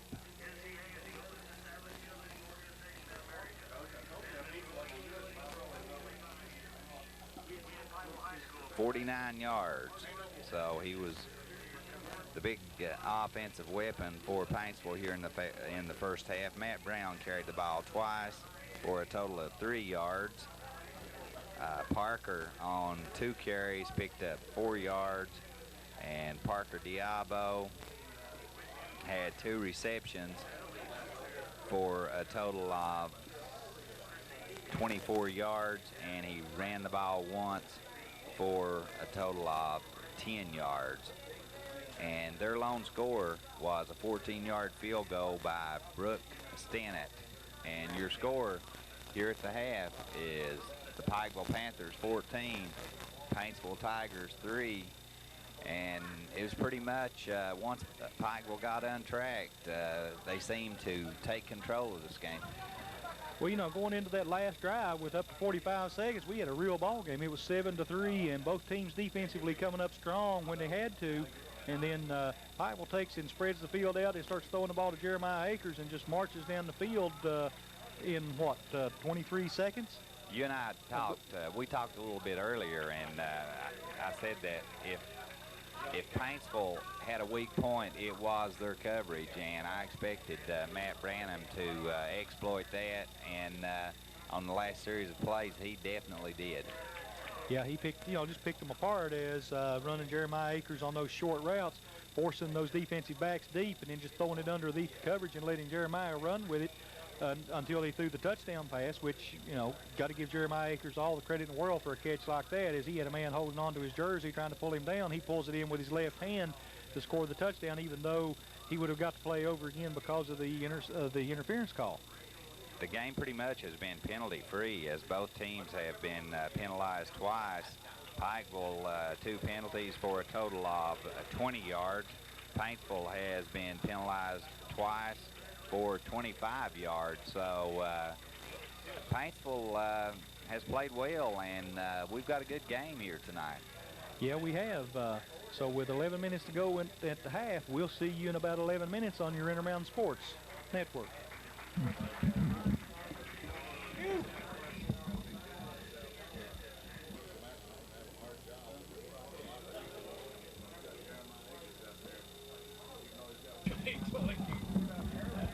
Welcome back to the W.C. Hambley Athletic Center here in Pikeville, Kentucky, as we're getting ready to start the second half here in about a minute, and Pikeville leads this one 14-3. It was a real ball game in the first half up until till 45 seconds to go. It was 7-3. Paintsville scored with 45 seconds to go. Paintsville kicked a field goal to narrow the score from down to 4, as it took a 7-3 on the scoreboard. And then when they kicked the ball away to Pikeville, Pikeville got it about their 30-yard line and then drove 70 yards in about 23 seconds to take a 14-3 lead. So That's your score, and it's been so up till that drive. It's been a defensive game most of the game so far, and you know, I hope we see a real good ball game here in the second half, as both coaches have had their charges in the locker room and gave them instructions here to start the second half, and we've got 5 seconds to go, and I think we're about ready for football action here in the second half. And there goes the buzzer. So Pikeville and Paintsville will start the second half here in just a minute, as both teams huddled around their coaches getting the final instructions before the kickoff. And Pikeville getting ready to take the field now, and Pikeville will kick to Paintsville, and Paintsville will have the ball to start this second half, as Pikeville got the ball to begin the ball game. And let's see if Paintsville can come back and answer that last minute touchdown, I guess we'll have to call it, by Pikeville in the first half, Barry. Well, Paintsville's going to have to put some, I think if they don't put some points on the board early, Charlie, that Pikeville will take control of this game. And I hesitate to say this, but they could be in for a long night if they don't get back in the game soon. Well, Pikeville is a high-powered offensive team, and momentum is definitely in their favor at this time. So let's see if Paintsville can answer that and see how strong their defense can come up here in this second half, as we're ready for the kickoff, as the official has blown the whistle. And it's a long kick down the middle of the field, be fielded at about the 20-yard line. It looks like it'll be Peters, and Peters is heading up the center of the field. He's trying to break off to the outside. He's breaking a couple tackles. He's in the open field. He's across the 50, 40, 30, 50, 20, 15, 10, touchdown for Paintsville. And just like that, we've got a real ball game going here, Barry, as that will make your score 14-9. I don't see any yellow hankies on the field, so David Peters just made an 80-yard touchdown return in this early kickoff of the second half, so we've got a ball game now. As I told you earlier, David Peters is an explosive football player. So let's see if Paintsville will try to kick the 2 or kick the extra point here. Let's see what they're going to do. As I tell you what, that was an explosive run as he came up the middle of the field. Looks like he broke through the pack and broke a couple of quick tackles, and once he got across the 40, he was all over with. There was nobody on this football field going to run him down, and Peters just took off down the field, and it was just a foot race, and I don't think anybody from Pikeville was going to run him down once he got by the initial thing. And Paintsville will attempt the extra point. They're going to fake it. And the throw, it's down to the end zone. It's going to be caught. So that'll be a 2-point conversion for the Paintsville Tigers, and that will make your score 14-11. As Brad Turner pulled that one in. He just came out of nowhere right behind the other receiver to snag that one down. You know, looked like the ball was intended for Diabo, and he just looked like he was overthrown. I thought it was going to be an incomplete pass, and he just fell right into his hands right there. So I don't know who the intended receiver was. I didn't even see Turner, but he came up with it. So with that narrows your score 14-11. So we got a 3-point ball game now, and I'll tell you what, these Paintsville Tigers are sure got the momentum in their favor now, as with only took 13 seconds for him to go 80 yards for a touchdown run. We'll say David Peters. So on the way, I know you've worked several teams throughout the entire area, but I didn't recall you doing a Paintsville game, and I told you that the key players on this team, players to watch, are David Peters and Parker Diabo. Well, and so far you've been right, as Peters just made a ball game out of this one as he scored the 80-yard kickoff return to begin the second half. And now Paintsville will kick off the ball to Pikeville. Stennett's kick down the middle, end-over-end kick. It will be fielded by Jeremiah Akers. And Akers will try to do the same thing as he comes up the field. He's across the 40. He's across the 50, right at the 50-yard line. We'll call it the 49-yard line, as the kicker, Stennett, was the only man left to knock him out of bounds. And I tell you, we've had an exciting start to this ball game, as both kickoffs been returned for big yardage, and they're going to mark the ball at the 49-yard line of Paintsville, and Pikeville will start with a 1st and 10 there, and look for them to come out in the passing offense that was so effective for them late in the second quarter. Well, Charlie, right now Paintsville needs to stop. They need to stop Paintsville on this series and get their offense back on the field. Well, Branham in the shotgun with 2 wideouts to the right, 1 to the left. He takes the snap and fumbles the snap, but he's going to come up with it and run it himself. He's across the 50, and he's hit and dropped at about the, we'll call it the 46-yard line, and he was hit by Brian Hale, I believe it was. And that was Hale in on the stop as he turned what was a bad snap into a 3-yard gain. So that'll bring up 2nd down and 6 now. Well, we'll call it 2nd and 7 for the Pikeville Panthers. And, you know, Matt Branham got the ball. It was a high snap and must have hit him on the end of his fingers as he fumbled it around for a while and then decided that he didn't have time to look downfield for a receiver. Pikeville again in the spread offense, 2 wide receivers to the right, 1 to the left. Branham in the shotgun, a good snap this time. He's rolling out to his right, and he throws for Jeremiah Akers, and they say short-hopped it. They say he caught it, but it looked like he short-hopped it to me, and they're going to call it a catch, and it'll be a 1st down for the Pikeville Panthers as they have the ball at the 39-yard line of the the Paintsville Tigers. Sorry to all you people down there in Paintsville about that. Actually, they're going to spot him at the 38-yard line, so it'll bring 1st and 10 for Pikeville with 10 minutes and 50 seconds to go in the second half, or 3rd quarter, excuse me. If you're a Paintsville fan, this is not what you want to see happening, is Pikeville coming back with this kind of a drive. And it looks like that'll be, I think that'll be motion on Pikeville, as Paintsville was obviously in a stunning situation there, and they had a lot of men coming in. They were going to try to put pressure on Branham and make him throw the ball early. And evidently one of the linemen for Pikeville was caught off guard and You're moved. Right, false start. So that'll make it a 1st and 15 for the Pikeville Panthers here. And looks like they've given up the run as they've been in the passing lineup every time so far in this second half, trying to get a bunch of yardage up quick are the Pikeville Panthers. Only the 3rd penalty against Pikeville. They've been penalized 3 times for a total of 25 yards. Again, a tight formation, but he's got wide outs to both sides, and Branham in the shotgun takes the snap, and the blitz is coming. Branham being forced out of the pocket. He's got the ball up. Akers is open. It may be intercepted, and it will be. Nice interference. But this is going to be offensive or defensive, as I believe the defensive man had position, Diabo, so let's see what they're going to call. They're going to call it on Pikeville. It was a hold against I don't know. Diabo, I don't know, Barry. You're right. Could have gone either way. It could have gone either way. I think they were both going for the ball. The ball was thrown short. The officials didn't see it that way, and they have called the pass interference on Diabo and Pikeville will have a 1st down out of what looked like it was going to ball that was going to be intercepted, but evidently there were 2 flags and both officials agreed on it, so we'll have to see. I'd have to like to see that one on the replay. We may play that one back when we get back to the station, because I don't know.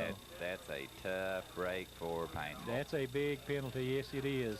15 yards. And, you know, and a 1st down for Pikeville. So Pikeville will have the ball at the 29-yard line, 1st and 10 in Paintsville territory. And Paintsville, you know, well, actually, they're saying it's not an automatic 1st down. It's a yard short. So I assumed it was an automatic 1st down, so it'll be 1st and 1 for the Pikeville Panthers. And broken play, as looked like they were going to try to hand that ball off, but the man comes out of the backfield and as a relief valve, and looks like he's going to get down to about the 10-yard line. That is number 35, Jared Frazier. Frazier just alertly comes out of the backfield on what looked like a broken play. Looked like that ball was meant to be handed off to Rogers, and they kind of got confused in the backfield, and they all went into a pass pattern, and it worked out for Pikeville as they now have 1st and goal at the 9-yard line. And I tell you, looking bad for the Paintsville Tigers here as Pikeville marching the ball down the field on them. Wideouts, 2 wideouts to each side. Branham in the shotgun, 1 single back, and that's going to be touchdown Pikeville Panthers as the ball giving to Barrett Rogers, and give Barrett Rogers a 9-yard touchdown run. That spread the defense for Paintsville out so much that they assumed it was going to be a pass play, and they were burnt by the run. So Pikeville will now take a 20-11 lead with 10 minutes and 5 seconds to go, and Matt Walls on to attempt the extra point. He's 2 of 2. Seth Scott, the holder. And here comes the snap, and looks like there's going to be offsides on Paintsville as man came through the line of scrimmage before the snap, as I tried to anticipate. So Pikeville sending everybody back in. Looks like they're going to go for 2 on the 1.5-yard line here. Coming through early was several of the Tigers kind of a delayed call on the, delayed snap on the extra point, and caught Paintsville off guard as they were trying to come through for the block. And let's see if Pikeville can capitalize on the 1.5-yard penalty on the extra point and get 2 instead of the 1. So Pikeville up in the power I formation behind Branham with 2 tight ends. Look for Jared Frazier to get the ball here. Well, nope, they're going to roll out and try to throw it, and Chase Gibson wide open on the left-hand side of the end zone. Accepts the pass from Branham for the 2-point conversion, so that will make your score 22-11 with 10 minutes 5 seconds to go in the third quarter. We will take a quick break on the Intermountain Sports Network. Kentucky, as Pikeville Panthers have the 22-11 lead over Paintsville with 10 minutes 5 seconds to go in the third quarter. Charlie Pinson, Joe Atkins, Barry Boyd, and Jim Ward here with you to bring you all the action. And it's been a exciting half so far, Barry, as we're 2 minutes into the third quarter and we've had 2 scores already. As at break, Charlie, you and I talked, that's exactly what Paintsville didn't need to happen, was the 80-yard return by Peters was nullified as kick down the middle of the field quickly. Will be all fumbled around by Paintsville. Peters picks it up on about the 10-yard line, and let's see if that delay gives him a chance to return it again, and it doesn't as he gets out to the 25-yard line. Give him about a 15-yard return on the kick, and Paintsville will start off right there, 1st and 10, with the ball laying on about the 25-yard line. Well, they're going to call it 24, and Paintsville really needs to come back and put some points on the board here, as giving up that quick touchdown to Pikeville, then they're going to turn this into a scoring game, and I don't think that's what you want to do against a high-powered offense like the Pikeville Panthers. No, it isn't, as Diabo mishandled that kick, and fortunately for the Tigers, it was picked up by David Peters. Paintsville in the spread formation. They got 2 wideouts on one to either side, and shotgun formation. Preston looking to throws the ball to Diabo, and Diabo misses the first tackler, but brought down the second time as he gets across the 30, call it the 32, and that'll bring up 2nd down and 2. 2nd down and 2 for the Paintsville Tigers here, as Paintsville really trying to speed it up by throwing the ball out into the flats and getting some running room for some of their speedier receivers in Diabo and Peters. Again, the spread offenses, they got a wide receiver to the right, wide receiver to the left, with an I formation behind Preston, him under center this time. He takes the snap, pitches the ball back to Peters. Peters tries to go off the left side, and he's going to be up close to the 1st down. Let's see where they're going to spot him on the forward progress. About a yard short, I believe, Charlie. Okay, looks like they're going to spot him right about the 44-yard line, so that will be a yard short. That'll bring up 3rd down and 1 for the Paintsville Tigers here. And a big play here. They need to get this 1st down and keep this drive going, Barry. And they definitely don't want to give the ball back to Pikeville. When you got a team like Pikeville, the best defense is a good, strong, sustained drive by your offense. And again, the spread offense is we got 2 wide receivers to the right, 1 to the left, and Preston under center with the split backs behind him, and he fumbles the snap, and he's going to be dropped for a loss back to the 30-yard line. So that'll bring up 4th down and 5 for Paintsville here with 8:29 to go in the third quarter. Obvious punting situation here, as Peters will be back in punt formation, I'm sure. Yeah, you don't want to take any chances here. You're only down 22-11. You don't want to turn it over on the what would be the 30-yard line. So let's see what they're going to do. They're still in the huddle. Well, the quarterback is still in there, so it looks like... Yeah, but Peters has dropped deep. Peters has dropped deep, okay. Yeah, he's going to kick it. Well, maybe. Anytime you've got that kind of a backfield back there, I'm used to watching that Kentucky football, but it's a high snap, but he pulls it down, and he gets off the kick, angling it for the sidelines, and it's going to take another Paintsville bounce as it's going to roll down inside the 30-yard line, call it the 29, so Pikeville will take over the ball. What could have been disastrous there turned into a pretty good punt, as Peters had to go high to bring that one down, Charlie.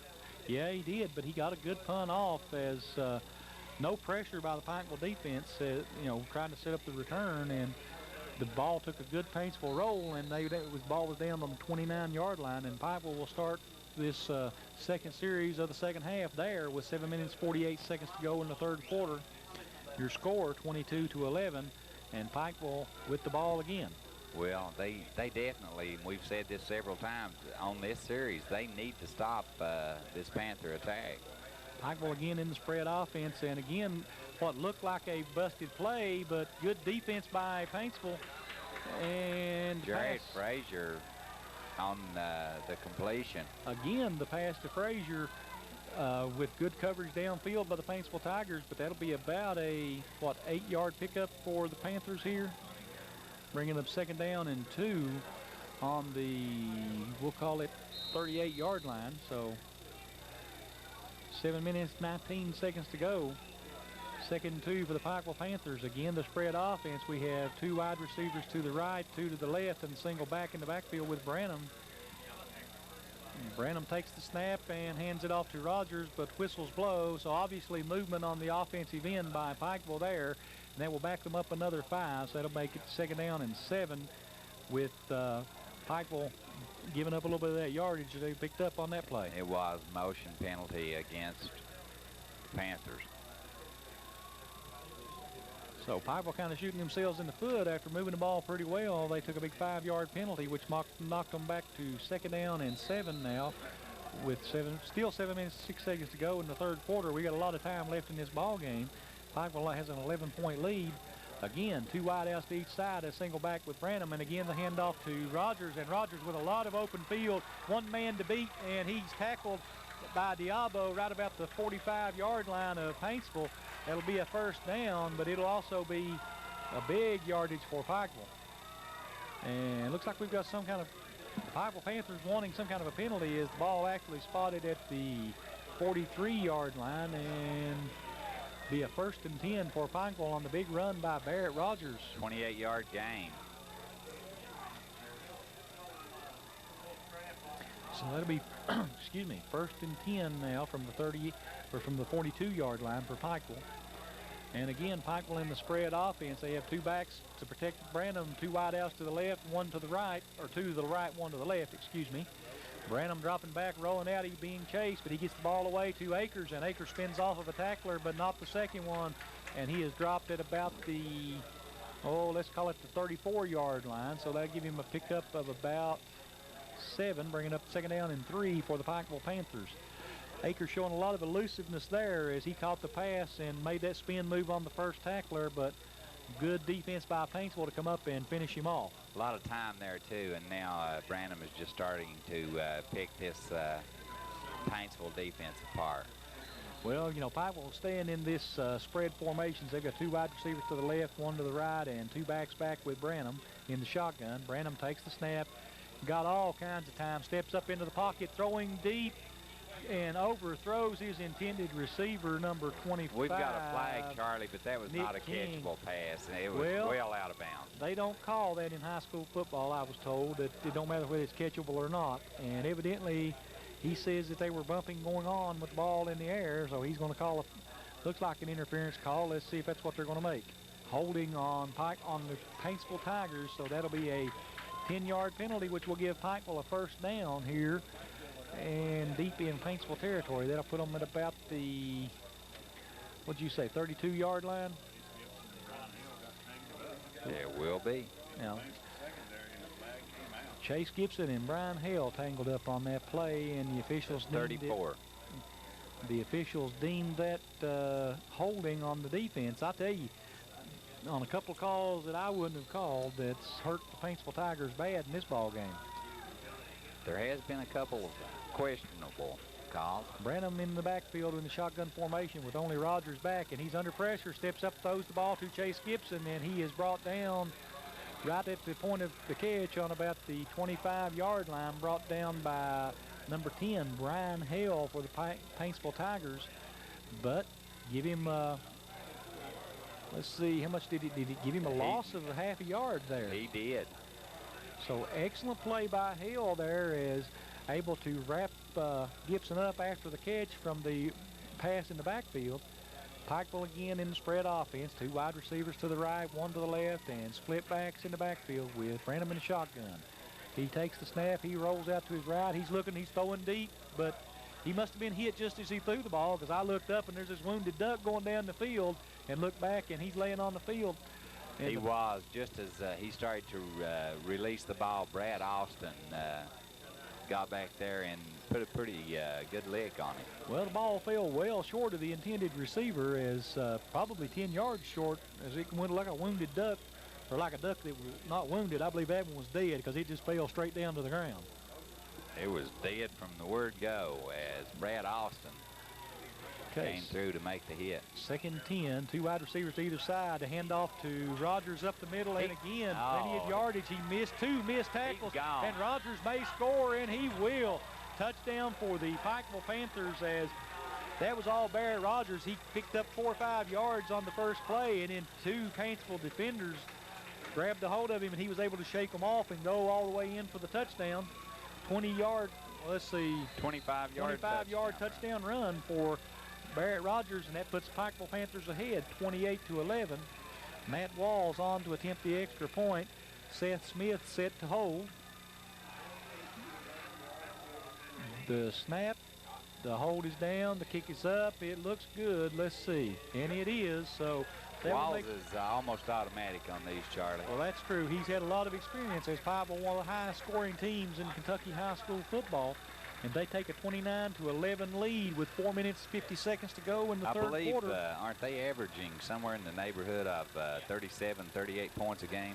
They're averaging quite a bit. I know they're in the top 10 in the state in scoring. I was looking at the internet last night, and they were ranked way up there. And with that, we'll take a quick break on the Intermountain Sports Network. And then they scored first, and then they've given up 2 since then, so I tell you, it's going to turn into a scoring game, and they've got to score now. It's 14-3 at half, and low kick again. Again, Diabo couldn't having a hard time handling it as it came off the ground, and the ball goes out of bounds. They throw the flag, so they're going to say that the kickoff went out of bounds, and I don't know about that one. I think the ball should be right there, as I thought sure that he touched it, but maybe he didn't. Let's see what the officials are going to say. If they spot it at the 30, we'll know, won't we? That we will, as Barrett Rogers. And they're going to call it offsides on the Pikeville Panthers, and it looked like Diabo touched the ball, but obviously he didn't, according to the officials, and they will spot that ball, I think, on the 30-yard line. And well, we both commented that he had trouble handling it, and it definitely looked as if he tried to pick it up. Looked like he touched it, but evidently he didn't. And let's see, what are they going to do now?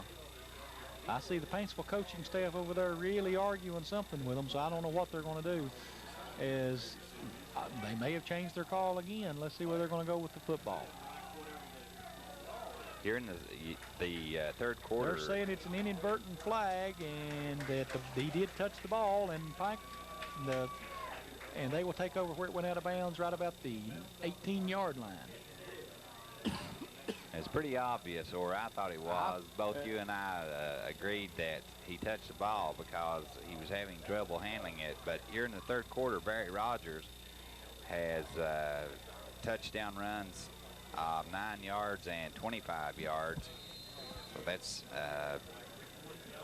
and he has a 28-yard run. So it's pretty much taken a lot out of the Paintsville defense. Paintsville in the spread offense now with wide receivers wide to both sides, and the pitch given back to Peters, and he tries to go off the right side. He may have picked up a couple, maybe 3 yards. Well, let's give him a pickup of 3, calling it 2nd down and 7 for the Paintsville Tigers, as Pikeville defense coming up quick to make the stop on David Peters, as you know they're keying on him as he's been the workhorse for Paintsville all night tonight. And, well, let's give him a gain of 4. They're called, well, 3 they're calling it. Make it 2nd down and 7 for Paintsville. Again, Paintsville with wide receiver 1 wide to the right. And it looks like coming back 1 wide to the left. Looks like that Preston will be in the shotgun formation with split backs back there with him for protection. And he's waiting on the snap. It's a high snap, but he pulls it down. He's got a little bit of time. He's under some pressure. He's got the ball downfield. Looks like it's up for grabs, and no flags on this one, as it's going to be incomplete. Broken up by number 33, Jeremiah Akers. Is that Diabo over there? I can't see his number. That is Parker Diabo. So You know, interesting call there. I guess we've seen it twice before, and it's always resulted in a flag. No flag this time, so 3rd down and 7 for the Paintsville Tigers, as looks like the Pikeville Panthers trying to get this one in hand early in the 3rd quarter, Barry. That's the first time that Preston has put the ball up here in the 2nd half. First half, he was 3 of 9 for 34 yards. Again in the shotgun formation, Preston, and he rolls out to his right, picks up the left, picks up the ball, and tries to run with it. And he'll get he may have one, fumbled maybe two. Let's see. I think he's going to hold on to it, but looks like he's going to pick up 1, maybe 2 yards, which will bring up a 4th down situation for the Paintsville Tigers, and give him a gain of 2. We'll call it 4th and 5, and obviously another punting situation for the Paintsville Tigers here, Barry, as they're deep in their own territory. 4th and 4 with you know, a strong Pikeville Panther defense on the field right now. Well, this game has definitely gone south for the Paintsville Tigers. As you said earlier, they played well the first half, but 2nd half, nothing has gone right. Well, David Peters deep in the punt formation here for Paintsville. Let's see what they're going to do. Another high snap. He picks it up, and I can't help but believe a wounded duck punt, but it takes a good Paintsville bounce. It's going to bounce down inside the 40, call it the 37-yard line. So Pikeville will take over on the 37-yard line, on their own 37-yard line, with 2 minutes 43 seconds left to go in the 3rd quarter, leading this ball game 29-11. And I tell you, from watching this punt formation, the way Paintsville is dropping back, trying to set up that... Peters has all kinds of time. Yep, I believe... to go with the ball. I believe that you'll see Peters try a fake punt before this night's over, if I'm not sadly mistaken from a coaching point of view. Pikeville again in the spread formation. 2 wide outs to the right, 1 to the left, and split backs with Branham in the backfield.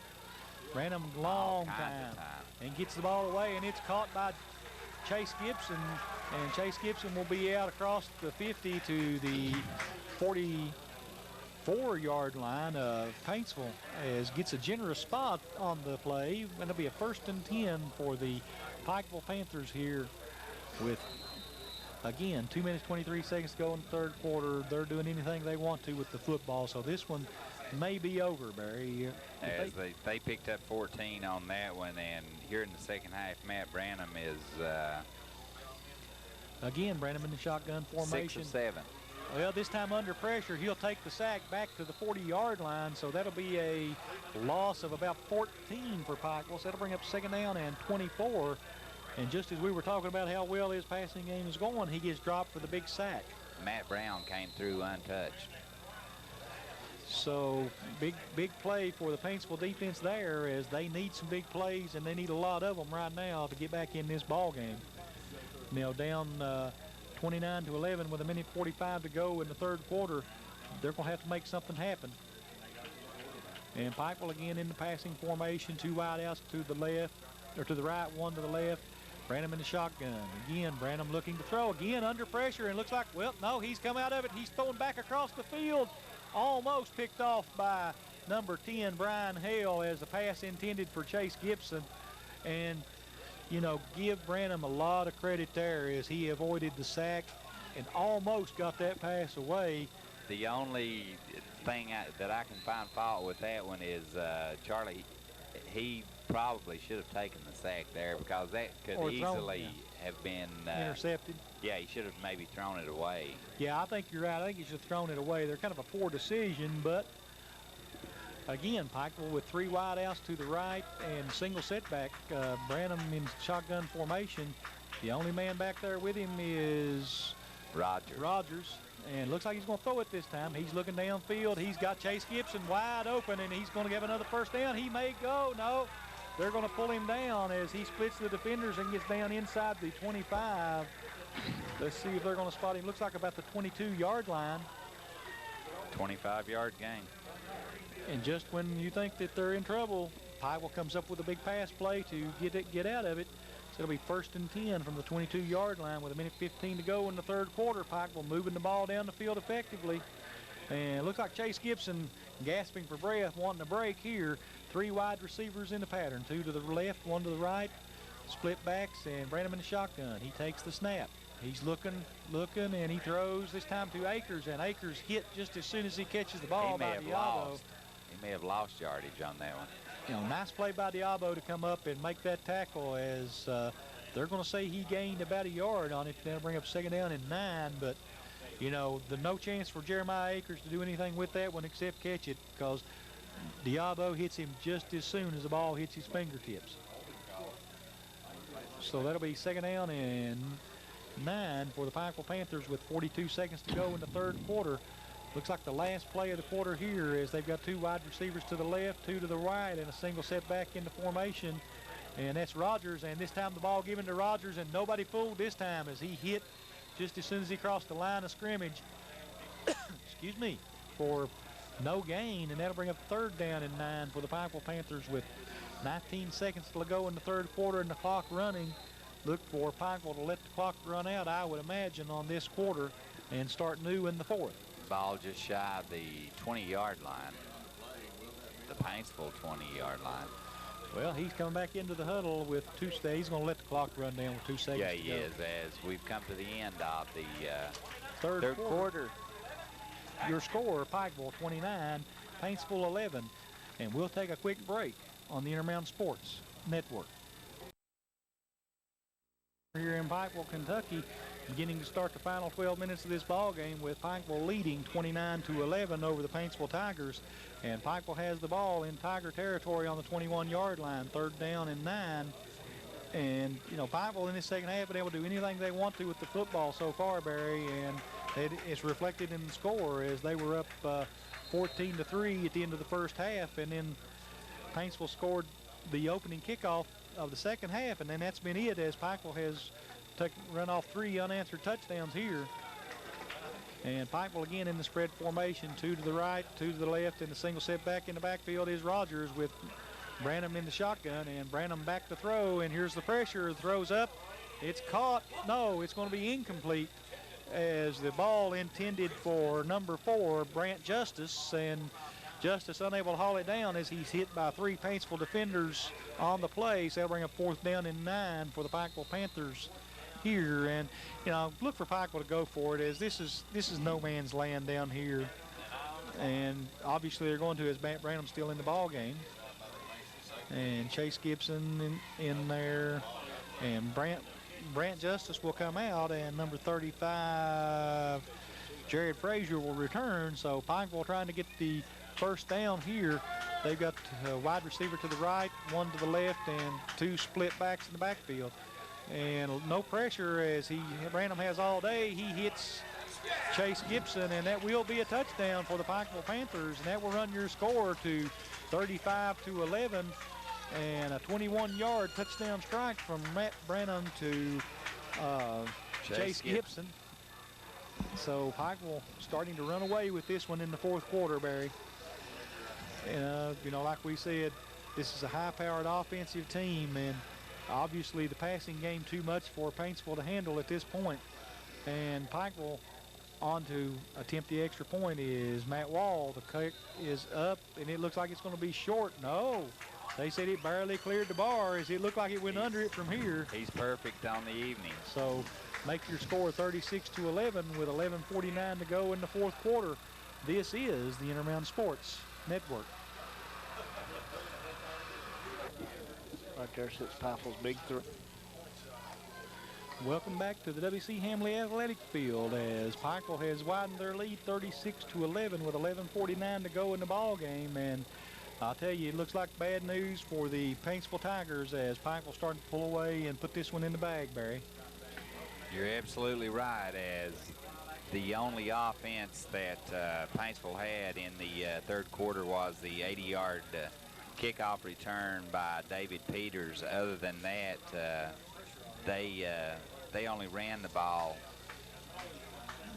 I'm showing them with only 3 possessions. Yeah, really, they were 3 and out most every time in that 3rd quarter, as the kickoff going down the middle of the field looks like it's going to be fielded by one of the upbacks this time, and trying to come up the middle of the field, and Brad Turner. Brad Turner gets across the 30. There's a fumble. Fumbled, and let's see, did Pikeville pick it back up? They say they do. Let's see what the officials say. And the officials say as well. So Pikeville will have the football on its own, or on the Paintsville 30-yard line with 11:38 to go in the ball game, and the 36-11 lead. So this one's getting out of hand quickly now in this fourth quarter. Look for Pikeville to try to strike quick with a passing game that has been unstoppable so far in this second half. And disheartened Paintsville defense back on the field again. Well, Charlie, they could just contain this offense so long. You know, you can't keep your defense on the field and expect good things to happen. Branham in the shotgun with two wide outs to either side. Takes the snap, and he's got time. He's under pressure now, though, and he's going to go down at the 35-yard line. So that'll be a sack for the Paintsville Tigers, number... Joe Brown. Joe Brown. Okay, Joe Brown will have the sack, and that'll bring up a second down and 15 for, well, we'll call it second down and 16 as a loss of 6 on the sack. You know, Paintsville has gotten through and put some pressure on Branham a couple times here in this second half, but not enough to slow down this machine. I guess we'll have to call it a Pikeville, as they've really been racking up the yards and the points here in this third and fourth quarter, Barry. That they have, as they've pretty much done what they wanted to. Pikeville back up the line of scrimmage. We've got two wide outs to the left, or to the right, one to the left, and split backs with Branham in the shotgun formation. Branham takes the snap. He's got time. He's looking. He's under a pressure now, but he rolls out. He's still got time. He's throwing, looking for Chase Gibson, but throws that one well over the head of Gibson out of bounds, and that'll bring up down third and 17 for the Pikeville Panthers. As you know, I think Pike we're getting a little carried away now, trying to do too much with the football, maybe knowing they've got this one in hand. You know, trying to strike big for the big plays now. And of course, Paintsville may be playing with a little more reckless abandon, knowing that they've got to do something, so they may be sending more linebackers than normal. But whatever, it's third down and 17 for the Pikeville Panthers on the 36-yard line. Again, two wide outs to the right, one to the left, and split backs on either side of Branham in the shotgun. Branham looking, he's throwing deep. He has a receiver, and just over the outstretched hands of the receiver, Jared Frazier out of the backfield. And let's see. Actually, I believe that was Nick King, 25, on the play. And, you know, so that'll bring up fourth down and 17 for Pikeville from the 36. You know, look for Pikeville to go ahead and go for it here. Like I say, we're in no man's land, and they've got a big lead. They want to give the kids a chance to put some points on the board. You know, keep that high-scoring average that they've had this season. Well, if we were correct, and I believe that they are averaging 37 points per outing, they're almost there now as they put up 36. Pikeville taking a long time in the huddle as the incomplete pass has the clock stopped. Again, two wide outs to the left, one to the right, and split backs on either side of Branham in the shotgun. Branham looking to throw, has all day, finally does release the ball. He's wide open, way out in the field. Wide open, but it was a Paintsville player that was there, Charlie. And I guess we could say that it was intended for 33 Jeremiah Akers, but really Ben Hale was the only man there around the ball. Nobody there with him. And Paintsville will take over on downs, as it'll be first and 10 from the 36 for the Paintsville Tigers, and I believe that may be the first time that they've stopped Pikeville in this second half, Barry. You're exactly right, as on the night, Matt Branham's had an excellent evening as he's put the ball in the air 28 times. He's completed 20 of those unofficially, 229 yards. So with 10:28 to go in the ball game, Paintsville comes up with two wide receivers to the left, one to the right, and a single back in the backfield. And Preston in shotgun formation. And the ball snapped to an upback. Straight to the upback. That Matt is Brown. Matt Brown, and Brown will pick up about 5 yards. So, you know, something a little bit tricky there, but still keeping the ball on the ground, as that'll bring up second down and 5 for the Paintsville Tigers here on the, we'll call it the 41-yard line. It's only Brown's third carry of the evening. He's picked up 8 yards. Again, we have two wide outs to the left, two to the right, and a single setback in the backfield with Preston in the shotgun formation. This time the ball snapped to Preston. He's looking to throw. He's got time. Finally, the pocket starting to collapse, and he is sacked he'll be sacked inside the 30, probably at the 29-yard line. So big loss for Paintsville as, let's see, about a 15-yard loss looks like. So that'll bring up 3rd down and 17 for the Paintsville Tigers here. And, you know, just nothing at all going well for Paintsville in this second half. Second half up to this point has been a disaster, Charlie, for Paintsville, as the only offense they've generated has been the 80-yard kickoff return by David Peters, and that was on the initial kickoff to start the second half. Right. Okay, Paintsville coming up again with a spread offense. We've got 3 wide receivers to the left, 1 to the right, and a single back in the backfield with Preston in the shotgun. Preston takes the snap. He's looking to throw. He's looking back to his left. He had a man open, but it's going to be picked off, and right about the 50-yard line, call it the 49 of Paintsville. And I believe it was Seth Scott. Seth Scott. Yeah, number 88. Seth Scott for the Pikeville Panthers will have the big interception, and Pikeville will take over the ball on the Paintsville 49-yard line, 1st and 10, with 8 minutes 50 seconds to go in the ball game. Pikeville again on the offensive side as Paintsville ineffective with the football this whole second half. I mean, that's been the whole story. Pikeville has done what they wanted to, and Paintsville has not been able to move the ball at all. Pikeville will come with 2 wide outs to the right, 1 to the left, and split backs in the backfield with Branham. Matt Branham takes the snap. He's back to throw. He's under a little bit of pressure, and he drops it off to Rogers. Rogers across the 50, across the 40, down close to the 35-yard line as, let's see, well, they're going to say that he got knocked down at about the 38. So it'll bring up, there's still another 1st down, I think. Let's see, are they going to mark it or are they going to measure it? Nope, they're going to say it's a 1st down, so 13-yard gain. Ball be marked at the 38-yard line, so it'll be 1st and 10 for the Pikeville Panthers with 8 minutes 28 seconds to go in the ball game and a 36-11 lead. They're trying to add to that lead after they were stopped on their last drive. 2 wide outs to the left, 1 to the right, or 2 to the right, 1 to the left. Branham in shotgun formation with Rogers back there with him. Akers in motion. And here comes the snap. Branham back to throw again with time. Throws the ball to Akers wide open. Akers catches it and makes a couple of moves. He's going to have the 1st down. He's coming back across the middle of the field and give him a pickup of what, 20? Let's see, it's going to be spotted on, I believe, the 18. So that'll be about a 20-yard gain as Akers, you know, Akers comes across the middle on that into the flats wide open, catches the pass, eludes two would-be tacklers and cuts back across the middle to pick up probably 8-10 yards after he caught the ball. And Matt Branham really padding those stats right now. Just throwing those little out patterns and letting his receivers do the work as he has, again, Akers in motion with the 4 wideouts back to the right. Branham back in the shotgun. Throws the ball, attempting to throw it out to Akers in the flats and overthrows him this time. So that'll bring up 2nd down and 10 from the 17-yard line.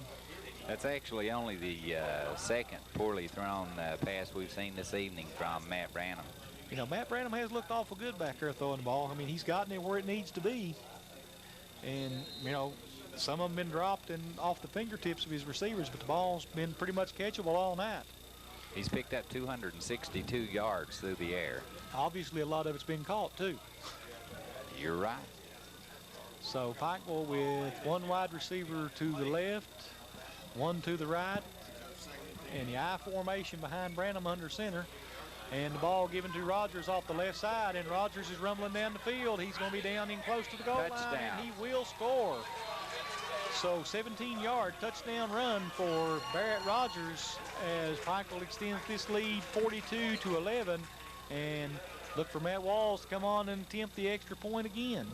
And there he comes.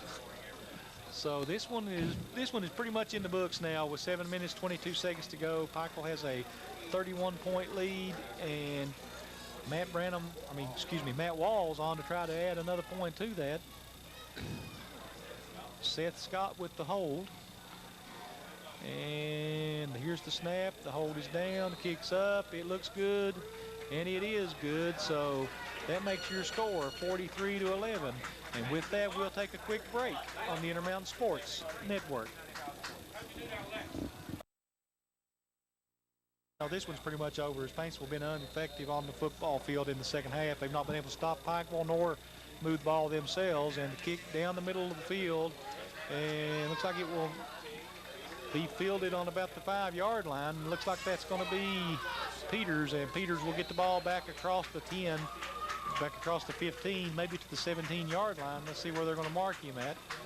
Well, the big story on tonight's game has been Barrett Rogers, as Rogers has carried the ball 14 times for 140 yards, and Matt Branham has put the ball in the air 26 times. He's completed 20 of those, a total of 229 yards.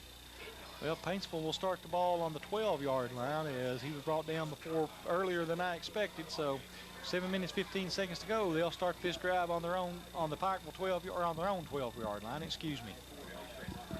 Preston under center, takes the snap, gives the ball off to Peters. Peters will go ahead for not much, maybe 1, maybe 2 yards. Let's see where they're going to spot him at. Well, they're going to give him, didn't look like he had that much, but looks like they're going to give him about 3. Bringing up 2nd down and 7 for the Paintsville Tigers here with 6 minutes, 53 seconds and the clock running here in the 4th quarter. And a lot of fresh shirts out there for that Pikeville defense, looks like now, Barry, as I think they know this one's well in hand, so he's going to let some of his players have a break. Looks like the backup quarterback down here on the field warming up. And if he comes in with the backup, then we have the final numbers on Matt Branham, as he will finish the evening 22 of 31, a total of 262 yards. Offsides called, illegal motion called against the Paintsville Tigers. They will back them up another 5 yards. So that'll bring it up 2nd down and 11 from the 11. And I'll tell you, just everything that could go wrong has gone wrong for Paintsville here in this second half. That would be their 5th penalty for a total of 55 yards. Okay, Paintsville up in the, we got split backfield with handoff going to, who is that? That's Matt Brown. With Matt Brown ahead for positive yardage, he'll pick up about, let's see where they're going to mark him. He picked up quite a bit. He'll pick up about 9 yards. They'll bring up 3rd down and 2 for the Paintsville Tigers here in the 4th quarter with 6 minutes to go in the ball game. And Matt Brown has only carried the ball 4 times tonight. He's picked up 17 yards. Okay, looks like Paintsville will come back up the line. They've got 2 tight ends and an I formation. Preston under center. And he'll take the snap and pitch the ball back to Peters. Peters trying to get off the left side, spins around from one tackler. Flag thrown. Falls ahead for positive yardage. That may be a face mask, Charlie. I think that may be a face mask. Let's see what the call is and see.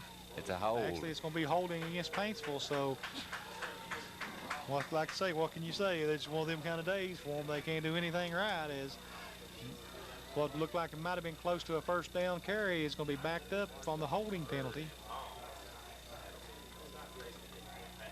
And Travis Preston arguing the call with the officials, or discussing it with the officials. I won't say arguing because we don't know what he's saying, but obviously unhappy with the call, as that'll bring up 3rd down and 15 for the Paintsville Tigers. Been a long evening. I'm getting a little tongue-tied now. And it has been all Pikeville from practically the 2nd quarter on. It's been all Pikeville. So it's 3rd and 14. Paintsville in the I formation. Again, the pitch back to Peters. Peters trying to get off to the right side, and he's ahead for some positive yardage. He may have gotten back to the original line of scrimmage. So let's see. That'll bring up 4th down and see where they're going to spot him at. They're going to say he got past. So they bring 4th down and 9, give him a pickup of 5 on the play. So with 5 minutes, 8 seconds to go, obviously another punting situation for the Paintsville Tigers, as deep in their own territory, they've got a 4th and 9 play here. Let's see. Yeah, Peters will be back deep in the punt formation. And let's see what Pikeville's going to do here. As Pikeville has 2 men deep to receive the kick. Again, all day long for Peters, and he gets off a decent kick, and it's going to take another Paintsville bounce as they're going to spot it right about the 46-yard line, and Pikeville will take over there with 4 minutes 37 seconds to go in the ball game, leading this one 43-11. And you know, this one's been not been in doubt since really the beginning of the fourth quarter, as Pikeville's had it well in hand most of the second half. You know, we had 14-3 at the half, and Paintsville scored on the opening kickoff to lower it to 14-11 with the 2-point conversion. And then Pikeville has just exploded since then for 29 points unanswered and put this ball game away. Well, the only offense was the kick return by David Peters. Other than that, Paintsville has done practically nothing in the second half. Matt Branham still in the game as he hands off the ball to Barrett Rogers. And Barrett Rogers will pick up about 4 yards, bringing up 2nd down and 6 for the Pikeville Panthers from right at midfield. So, you know, I thought we were going to see the backup quarterback come in, but obviously not, as Branham's still taking the snaps with 4 minutes and 12 seconds to go in the game. Pikeville with wide receivers, okay, 1 wide receiver to the right, 1 to the left, and the I formation. And Branham back to throw, and does throw to Chase Gibson. Chase Gibson across the 40, across the 30, and run out of bounds right at the 30-yard line. So big gain for Chase Gibson. About a 20-yard gain. 20-yard pass play. So with 3 minutes 51 seconds to go, Pikeville again marching down the field as they have 1st and 10 from the 20, or from the 30, excuse me. And the Paintsville woes continue as Pikeville able to throw the ball at will. You know, in the first half, Pikeville tried to run the ball, and Paintsville's defense was coming up big. And then at the end of the first half, they scored on the quick drive, and they've been throwing the ball ever since. Somebody's obviously lined up in the neutral zone here as the officials have called timeout. Well, maybe not. Maybe they're going to go over and talk to someone on the sidelines. And don't know what this is all about, but the officials have called an official timeout to discuss something with the Paintsville sideline. So let's... Now we're ready to go as the official blows the whistle. Well, Branham has wide receivers wide to each side and I backfield behind him. He takes the snap, gives the ball to Barrett Rogers. Barrett Rogers goes off the right side ahead for about 7 yards, looks like. So that'll bring up about a 2nd and 3 for Pikeville with 3:37 to go in the ball game, and the clock's still running. So Pikeville trying to keep it on the ground, I think, here and just let the clock run out. If they can score, fine. If not, maybe they can just hold on to the football and get this one over with. Barrett Rogers has carried the ball 16 times for a total of 153 yards. He has touchdown runs from 9 yards out, 17, a 25-yard touchdown run, and a 28-yard touchdown. Branham giving the ball to Jared Frazier, trying to go up the middle, and Frazier met with a lot of resistance as he may have gotten a yard out of the play. Let's see where they're going to spot him at on this one, Barry. That'll bring up a 3rd down and short for Pikeville. But like I say, the ball's still staying on the ground, keeping that clock running. Actually, they're going to say he lost about a half a yard, so we'll call it 3rd and 3. We'll call it no gain, and Pikeville's just, I think, trying to grind this clock out at this point. We got wide receivers, 1 to the right, 1 to the left, and the I backfield behind Branham. Branham taking the snap. He's back, hands the ball off to Frazier. Frazier up the middle will pick up the 1st down as he gets across the 20-yard line. So I think they're going to mark him down close to the 15. Let's see. So we'll call it 1st and 10 for Pikeville. We'll call it the 15-yard line with 2 minutes 24 seconds to go in the ball game. Pikeville again knocking on the door as trying to extend this 43-11 lead that they have over Paintsville. Even though he's been impressive, Jared Frazier, on the evening, Charlie, he's only carried the ball 7 times, a total, and picked up a total of 20 yards.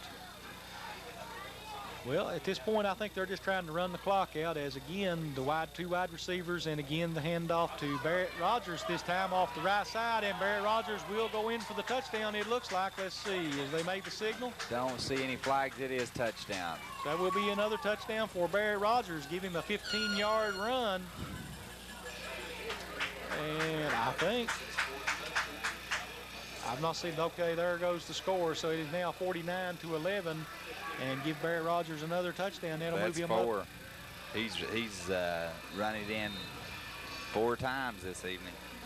And again, Matt Walls on to attempt the extra point with Seth Scott, the holder. And the kick is up. It looks like it's going to be low this time, and it is. So with that, that will make your score 49-11 with 2 minutes, 14 seconds to go in the game. We'll take a break on the Intermountain Sports Network. In Pikeville, as Pikeville Panthers have extended their lead 49-11 over the Paintsville Tigers with 2 minutes 14 seconds left to go in the contest. This one hasn't been in doubt since the beginning of the fourth quarter, Barry, and Pikeville just again doing anything they want to do with the ball, as that time they just took it and just marched down the field on the ground after the fumble on the kickoff. So Paintsville's woes continue as we thought this would be, well, let's say that if you had to pick a favorite, it would have been Pikeville, and it's pretty much what we expected. Kickoff fielded at about the 20-yard line, returned across the 35, call it the 37 by, I can't see who it is. He ain't got up off the field yet. He's slow getting up. That is number 2, Brad Turner. So pretty good return by Turner as he gets the ball out to the close to the 40-yard line. Let's call it the 30, call it the 36, and that'll be 1st and 10 for Paintsville with 2 minutes, 2 seconds to go in the contest. The thing you have to like about these Paintsville kids is they don't seem discouraged, Charlie, and they've taken a beating the second half. Yeah, they have. They keep coming back at them. You know, I mean, they're still trying as wideouts, one wideout to either side, and if you look at that sideline, they don't have a lot of players on this squad. No, they don't. Preston under center used the handoff to 34. Jared that would be Frazier. Jarrett. Nope. Matt Brown, wrong side. Matt Brown. Okay, yeah, Matt Brown. I'm getting started. I started to agree with you on that one, Barry. So give Brown a pickup of about 4. That'll bring up 2nd down and 6 for the Paintsville Tigers with a minute 42 to go in the game and the clock running. You know, look for Paintsville to end the suffering here and just try to run the clock out. If they can pick up a couple first downs and keep the ball on the ground, I think that's what you'll see them do, as they have wideouts to either side in the I formation behind Preston. Preston takes the snap. This time the ball given to David Peters, and Peters explodes across the 50-yard line into Pikeville territory at about the 48 for a Paintsville first down. And the clock's still running, as he should have been stopped to move up the sticks, but that's all right. They didn't stop it in the first half when they moved. They didn't start it in the first half after the first downs. I think the clock operator ready to go home. So 58 seconds to go in the ball game. 1st and 10 Paintsville from the 49-yard line of Pikeville. In the playoffs, as they are in the playoffs, coming in 3rd in this district. And I guess I could be wrong. Ball handed off to Peters up the middle. But you gotta think, Charlie, this one is over, but you gotta think, what does this do to the Paintsville squad going into the playoffs? Well, you know, Paintsville, you know, it's got to be hard on their momentum as they have been playing pretty well. Of course, you know, just watching the kids throw the ice on Coach McNamee, I guess just made me think, I guess Chris McNamee is now still undefeated as the head coach of Pikeville Panthers, as Pikeville's lone loss coming to Boyle County in the first game of the season with then head coach John Chapman, who stepped down after the first game of the year after some controversy here. And Chris McNamee steps up to take over the leadership position for Pikeville and has led this team to a district championship and a home field playoff game here at Pikeville next week. As these are easy to figure on the Pikeville side of the ledger. Let's see, our final score 49 It was to 11. 49 to 11. At the end of one, it was Pikeville 7, Paintsville nothing. At the half, it was 14-3, Pikeville with the lead. At the end of three, it was 29 to 11, Pikeville with the lead. And your final score, 49 to 11. For Paintsville, Travis Preston through the air. He only put the ball up 11 times and completed 4 of those for 34 yards through 1 interception. And David Peters carried the ball 12 times for 58 yards. Of course, the big play by David Peters was an 80-yard kickoff return. Brad Turner with the 2-point conversion. And on their other score was Brooks Dennett on a 14-yard field goal. Matt Brown carried the ball 6 times for 16 yards. Parker carried the ball twice and picked up 4 yards. Parker Diabo, he had 3 catches on the evening for a total of 34 yards. And Paintsville fumbled once, that fumble by Brad Turner. They were penalized a total of 6 times for a total of 70 yards. For Pikeville, Matt Branham on the evening, he put the ball up 32 times, completed 23 of those, 282 yards through the air. And Matt Walls, of course, he tacked on 5 extra points, and 4 on point after. Barrett Rogers had a super evening here as he carried the ball 17 times, picked up 168 yards. He had touchdown runs of 17, 9, 28, 25, and 15. So Barrett Rogers with a super evening. The the only blemish that you could find in Rogers' game is he coughed the ball up once, as Pikeville did fumble once, that being by Rogers. And Frazier on the evening, he carried the ball, he only had 6 carries this evening, and it seemed like, Charlie, that he handled the ball more times than that. Well, actually, he had 7 carries for a total of 20 yards. Chase Gibson, super night through the air, as he had 7 catches.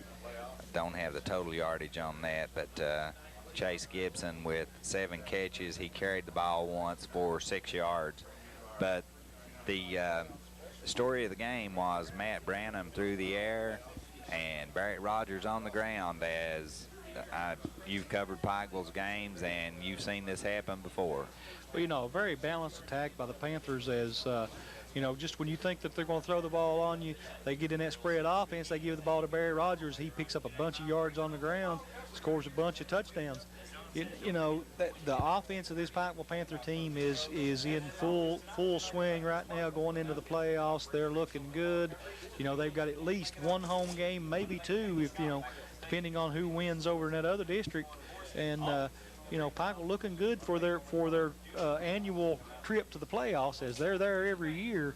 And Paintsville, of course, going to the playoffs themselves. But this a big loss for Paintsville is they came in here 7-2, hoping to start off their playoff run on an upbeat note. But again, knowing that this Pikeville Panther team is as strong as they are, I think the Paintsville coaches will look at this as a training game and try to get the confidence of their kids back up this week and get them ready for the playoffs. And Still, Charlie, that would be awfully hard to do coming off a 49-11 loss going into the playoffs. And if you're Pikeville, very impressive, as you said. They have yet to lose under Coach McNamee, and their only loss, we did that game, and of course, right here we saw that game in the Pike County Bowl to what I think is one of the better teams. And I'm not sure. I know they are rated in the top 20. They're rated number 1 in Double A right now. Overall, in the top 20 in the state, they're rated very highly, as that being to Boyle County. So Pikeville can. I think that. They'll make quite a bit of noise in the playoffs. Well, that's true. Now, Pikeville they're no stranger to the playoffs, as they're there year in and year out. And this is another impressive Pikeville Panther football team. Is, they're going in with a 9-1 record at this point. What can you expect other than for them to win at least 1, 2, maybe 3 or 4 games in the playoffs? You never know, because when you go into the playoffs, all these teams are going to be on an upbeat note. Of course, now the first game Pikeville will play will be against the number 4 team in the other district over there. I'm not sure who that'll be, as the outcome hadn't been decided, but they'll play the number 4 team coming out of that district, and when they win that, they'll play the winner of the number 3 and number 2 team. Well, of course, you hate to look ahead, but you would have to think, or from as many games as we've done, barring an upset, you would have to think that Pikeville will at least win their first 2 games in the playoffs. That's usually a foregone conclusion, although you can't really make an assumption like that in high school football. But, like I say, this is a very impressive Pikeville Panther team, and it's going to take somebody coming in here with some good defense and a powerful offense to derail this, this machine that they've got. I mean, because you got to give them credit, because they put a lot of points on the board and they've not given up very many. So they do a good job on both sides of the ball, without a doubt. Very impressive here tonight, as just another typical Pikeville win. Yep, 49-11, and Coach McNamee, I'm sure, will go home and sleep well after tonight's win, but come Monday they'll be in preparation for the playoffs, and I'm sure that's the way the Paintsville Tigers are going to look at this. They're going to say, come out Monday, they'll say, guys, we got whipped, but we can't worry about that. We've got to come back out and be ready to play on Friday night.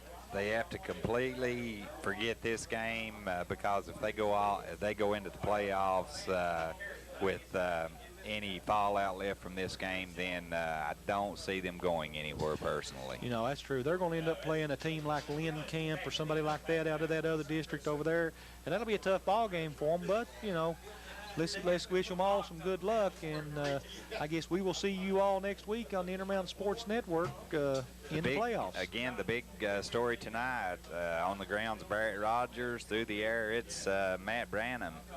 And as always, we thank you for joining us on the Intermountain Sports Network.